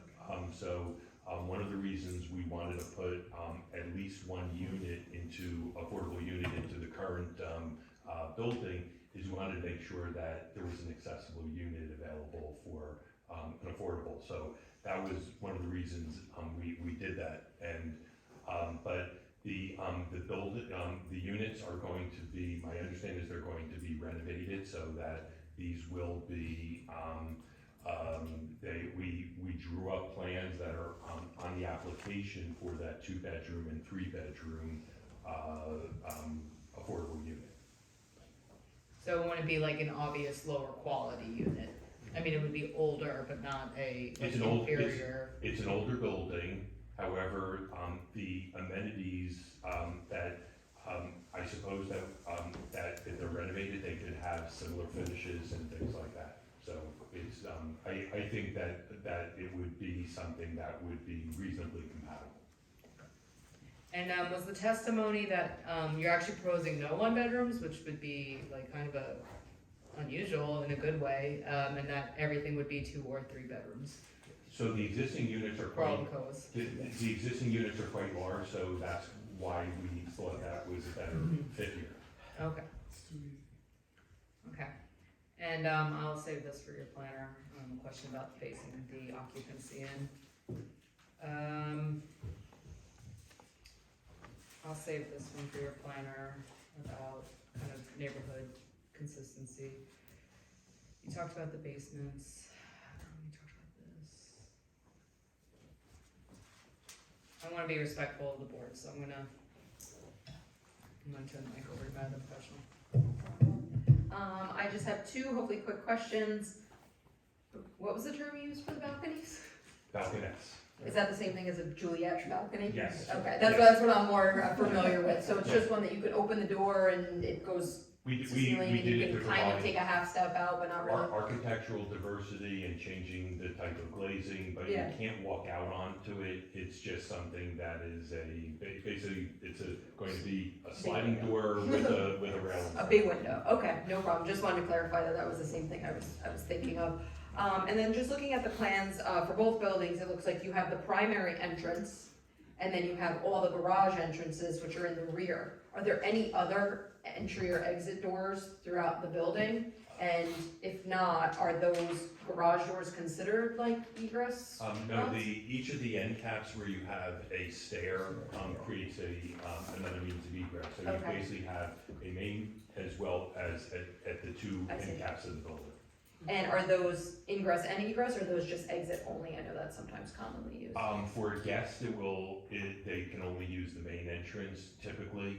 However, residents, if they have a fob or a code, will be Okay. able to, kind of hop in any doors. Understood, they so the want. front, both sides, and then the garage is through the rear. And while we're discussing the doors, the garages, can they enter, do you have to go out of park your car, close the garage door and go around? Or you can go into the building and then up the elevator? Right now, we're proposing that there will be a door from the garage right into the space. We felt it was better. Very good. Okay, and then one last question, just when I'm looking at the first floor plan, the garage floor, we'll call it, I see in between every 2 garage is an ST, that's the storage? Those are Just like a storage. storage locker type? So those will be for tenant storage. However, we are going to need to purpose some bike storage in there, Okay. and we will be able to do that through on either side of the hallway. Okay, those are all my questions, thank you. Thank you. Thank you. Board members? Are there elevators, in 3 different places, the front entrance and the 2 entrances? No, just the front entrance. Just the front entrance? The buildings are small enough that they will be handled by a single elevator point. So you said you're going to make sure that, the people that are, getting an apartment with the den, that you'll have them sign it, they're not gonna use it as a, how are you gonna police that? Well, how am I going to police How it? You're not gonna police that. I mean, that's something that ownership can maybe opine on, but they would be in violation of their lease. How are you going to know that? Annual inspection, Annual inspection? yes. Is it a surprise inspection? So they can move the kids out? I can't make a surprise inspection, I gotta knock on the door, and I, actually in the lease, it says that I have to give them a reasonable notice. So, just like you're doing a fire inspection, walkthrough, you have to give them reasonable notice, so I have to give them reasonable notice, I can't just walk into anyone's apartment.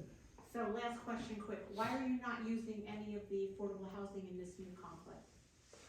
We thought there are a number of things. We thought this was an opportunity to, as you're building that, to add controls, and there are some benefits. It was kind of highlighted very articulately in the planning report, some of the benefits to doing that. But we felt that this was a good fit because these were large units. They could handle this very well, and we thought that it was a good combination. We put one affordable unit inside the new structure and then added controls, which my understanding is actually encouraged in the new UHAC regulations. We'll have our planner speak in more detail in that regard as well.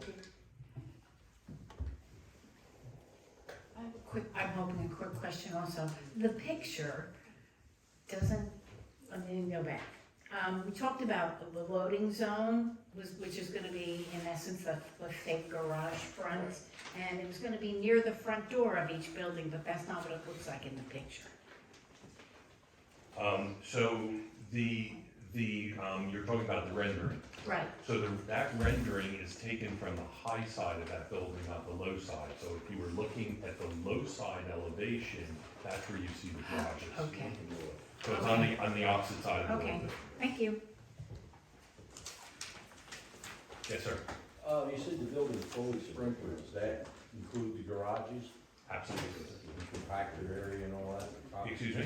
In the compactor area as well? The compactor, the garages, so it's, NFPA kind of spells it, puts it all out there, Got and one riser, one FDC connection and all that? there will be, a fire department connection, and we will consult with the fire official and, first responders about whether they want a, Knox box and, how they want signage, and even if we want to, determine location of the fire department connection as well. Okay. And will the attic be a dry pipe? Yes. Well, there's a question, depending on which system is going to be used, there may be a dry pipe in the attic space. So that part is questionable depending on how it's specified. What's the overall length of the building again? Building A? 447 feet. Is there any standpipes going in? Yes. My understanding is you're going to end up having, I think in each stair, you're going to have a stand All right, good. Any other questions from the board? Now I'd like to open the meeting.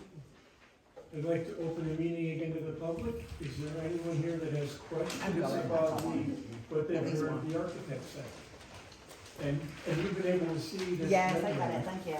You think so, Do I? Thank you, I appreciate that. Yes, I do. I just noticed something on the plan and from the rendering. You've got this parking here where there's like 2 rows. Yes. How are they gonna park? That Can was, they block someone in? that was discussed as, by the, traffic engineer. So that's what is referred to as a tandem store. Okay. So that will be assigned to a single, Okay, so apartment okay, unit, that's- so that it would be kind of the same as parking in front of your garage, and, you have to pull out to allow the person in the garage to get out. And then I know that Golda, I think, was saying that the stories aren't defined, but maybe just as a layperson, so explain to me why it's important, whether it's a 3 or 4 story. What difference does that make from a? On a construction and life safety issue, has 0 impact because it really doesn't matter. And Your attorney wants to talk. I think what it really comes down to is we have height variances relative to the height of the building in feet. Right. And it really just comes down to the question as well, whether we technically have a variance as to number of stories. So they consider that, so you got 2 definitions. One is height in feet, Yeah. the other is in stories. Mr. Mills raised a point earlier, what's really the difference, but it's an ordinance provision. Okay. If we do end up and ultimately deciding, well, out of an abundance of caution, we're gonna put on proofs for variance and height in stories. It actually is a C variance, it's a bulk variance. And if you come to the next meeting, you'll hear our planner get into that I in mean, detail. I committed 3.5 hours now, so I'm probably gonna have to. Like, come on, I can do it. I mean, the stuff on that ground level, I know that it's legalese and it's the ordinance, and so is it the ordinance you can only have 3 stories? The town ordinance? I can clarify. So the zone says 3 stories is Okay. the maximum here. the definition lacks what a story is. Is But- Rockaway Borough says 3 stories maximum. And it also says so many feet maximum. That's a Rockaway Yeah, Borough law. I understand that. So now the question is, are these 3-story buildings or are they 4-story buildings? Do you count the garage underneath as a story? That's for, If you can go in it and get into the building through a door, that's a flaw, is it not? I know there's legalese, but anyway. that's why I asked the question. No, that's not for me. I know that this is not the time for me to, pass judgment. And then you mentioned the leases for the affordable, no, not the leases, about extra bedrooms, people using the den, the loft as extra rooms. You said that's gonna be part of the lease agreements? Well, there'll be- extra bed, restricting use as bedrooms. Yes. Yes. Okay. And then you're asking for 14 of the apartments being moved to Hillside. Is there any sort of jurisdiction that this board has to, like, which ones are you doing? Or is the owner gonna choose? Are you choosing? You know, we've identified them and we'll meet with what the state requirements are. I'm not sure we've actually, have we identified? No. We haven't No. identified them yet, but.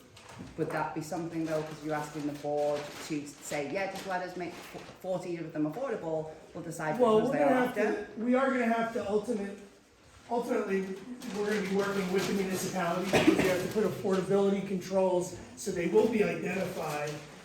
We'll work, Gold, I can't remember if there's an agent here, or if you're the agent. A little loud, what?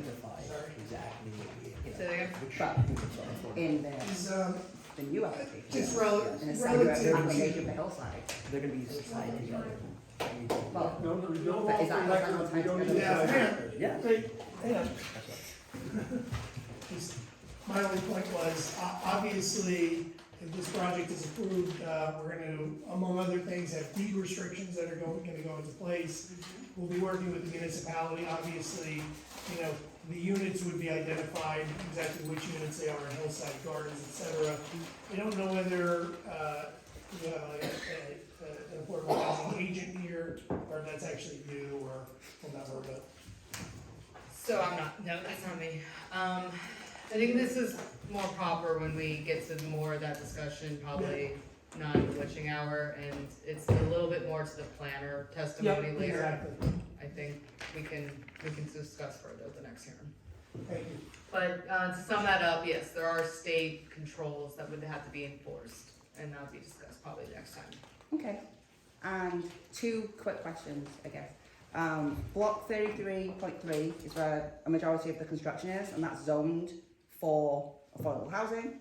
But ultimately, when everything's finished, there's gonna be 1 affordable housing unit on Yeah, that but piece of land. the whole tract, including the existing Hillside Gardens, is all in the affordable housing overlay district. So it's not just this one site. It I know, actually is, But it's that, actually that everything. particular lot though, I know that I've looked at That's the overlay. correct, yes. Okay, that's fine.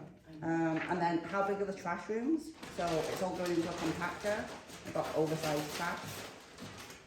So the trash rooms are rather small because all they need to do is accommodate accessibility and for somebody to come in there, drop some recycling, open the bin to drop things down trash-wise.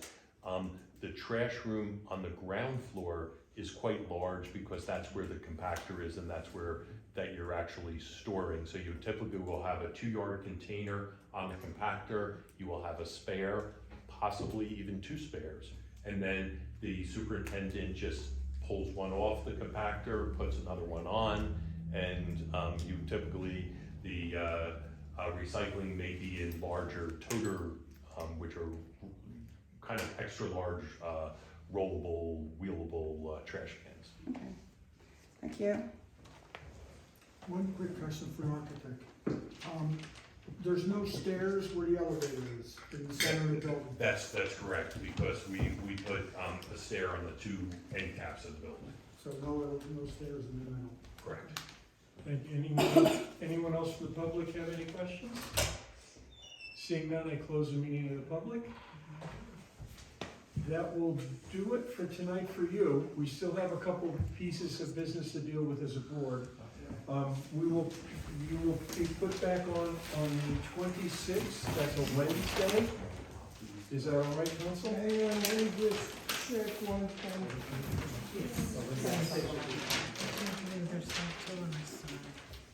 That's our next available Very date. good.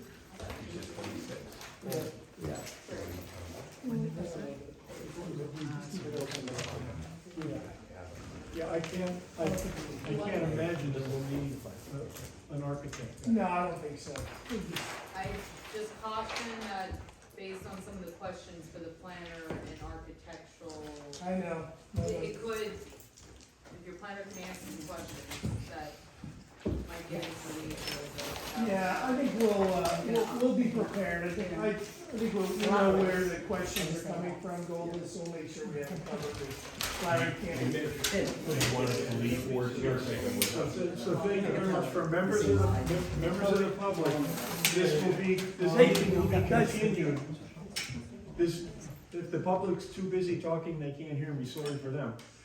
But this meeting will be continued for this application on the 26th of the month, which is a Wednesday, not a Tuesday. The same place, same time, but on a Wednesday, the 26th. Thank you, Chairman Blair. Thank you very much. Thank you very much for doing All this. we get some rest. Doing big talks. No. Very good. Yep. Thanks, John. Thank you very much for staying late. I appreciate it. Thank you. We do have two other items to cover quickly. 2503, amended chapter 169, land use administration. Someone will explain that to you? Hey, guys. Quickly. They're finishing business, and let's talk outside.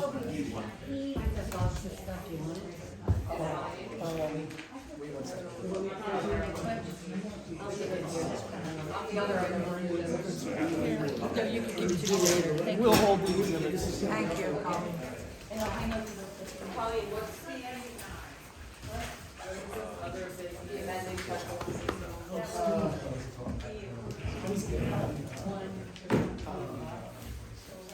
Oh, okay.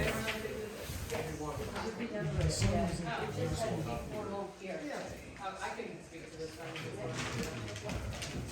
I was talking with the administration, we were looking at the developer fee ordinance for what you have to pay into if you're not doing affordable housing. And on the state policy level, that number is 1.5% of the approved assessments. And for some reason, it was 1.0 in our ordinance. It's just inconsistent with the state policy across the board. I don't know if this was a typo when it got adopted in 2018 and it's just correcting that. It's just a typo. Well, it's like substance because that's a different metric. So making this correction. But it was a typo at that time. This board approves that should be. It's consistent with state policy, therefore. Is there any? I'll make a motion. We have a motion and we have a I'll second. make a motion that we change the ordinance to comply with state regulations. Well, they're, the ordinance Is this a consistency? is master plan consistency. Yes, you say? Yes. Yes. The motion is being defined that the amended ordinance is consistent with our master plan. Yes. Yep. And state policy. Thank you. And all those in favor say aye. Aye. Nobody's opposed? Okay. So you can send a note to them. We've done that. Okay.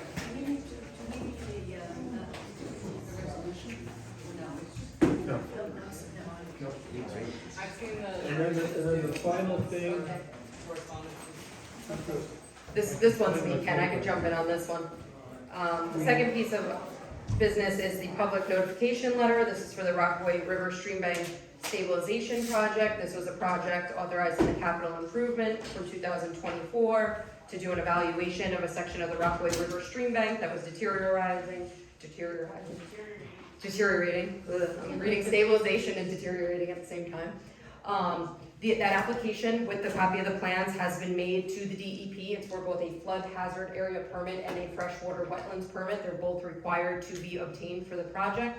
As part of the requirements for the project, there's public notice that needs to go out to people that are within 200 feet of the project, to town hall, to neighboring municipalities, to the planning board and the like. One of the required notifications is to the municipal planning and zoning board, so that is why you are being distributed a copy of the letter. If you are interested in seeing additional documents, other than the plan excerpt that's provided here. The clerk's office does have a full set of plans and the application package. She has a hard copy, and I believe she already has it in a PDF form too, if you would like to see it that way. So that's all, there's nothing for you to vote on that, that's just your notification and a little explanation. When would they do it?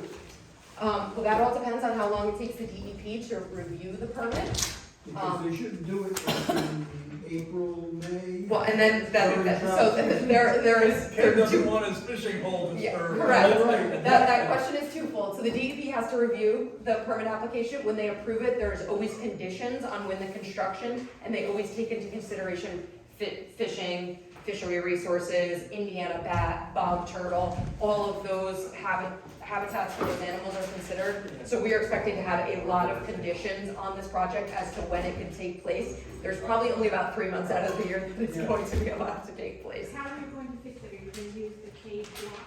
It is a gabion system. It's a partial gabion system and then a partial, that's for the section that's the worst. We call that hard armoring for kind of the obvious reasons that it is a hard armoring. And then as it feathers out to the areas where the velocities aren't as extreme, we use some bioengineering techniques. So that's some certain types of vegetative plantings and things like that that help reinforce the stream bed. So it's a combination. Correct. That is correct, and those are all featured in the application. So we are hoping that they review it quickly. But that's all I have for that, so we can get everyone out of here tonight. Can I ask a question? Can I ask a question? Thank you very much. Excuse me, ma'am? When, can I have a question tonight about this? The river stabilization, can you open it to the public? Well, a question about the application? No, No, about what was just said about the river river stabilization. That's by our house.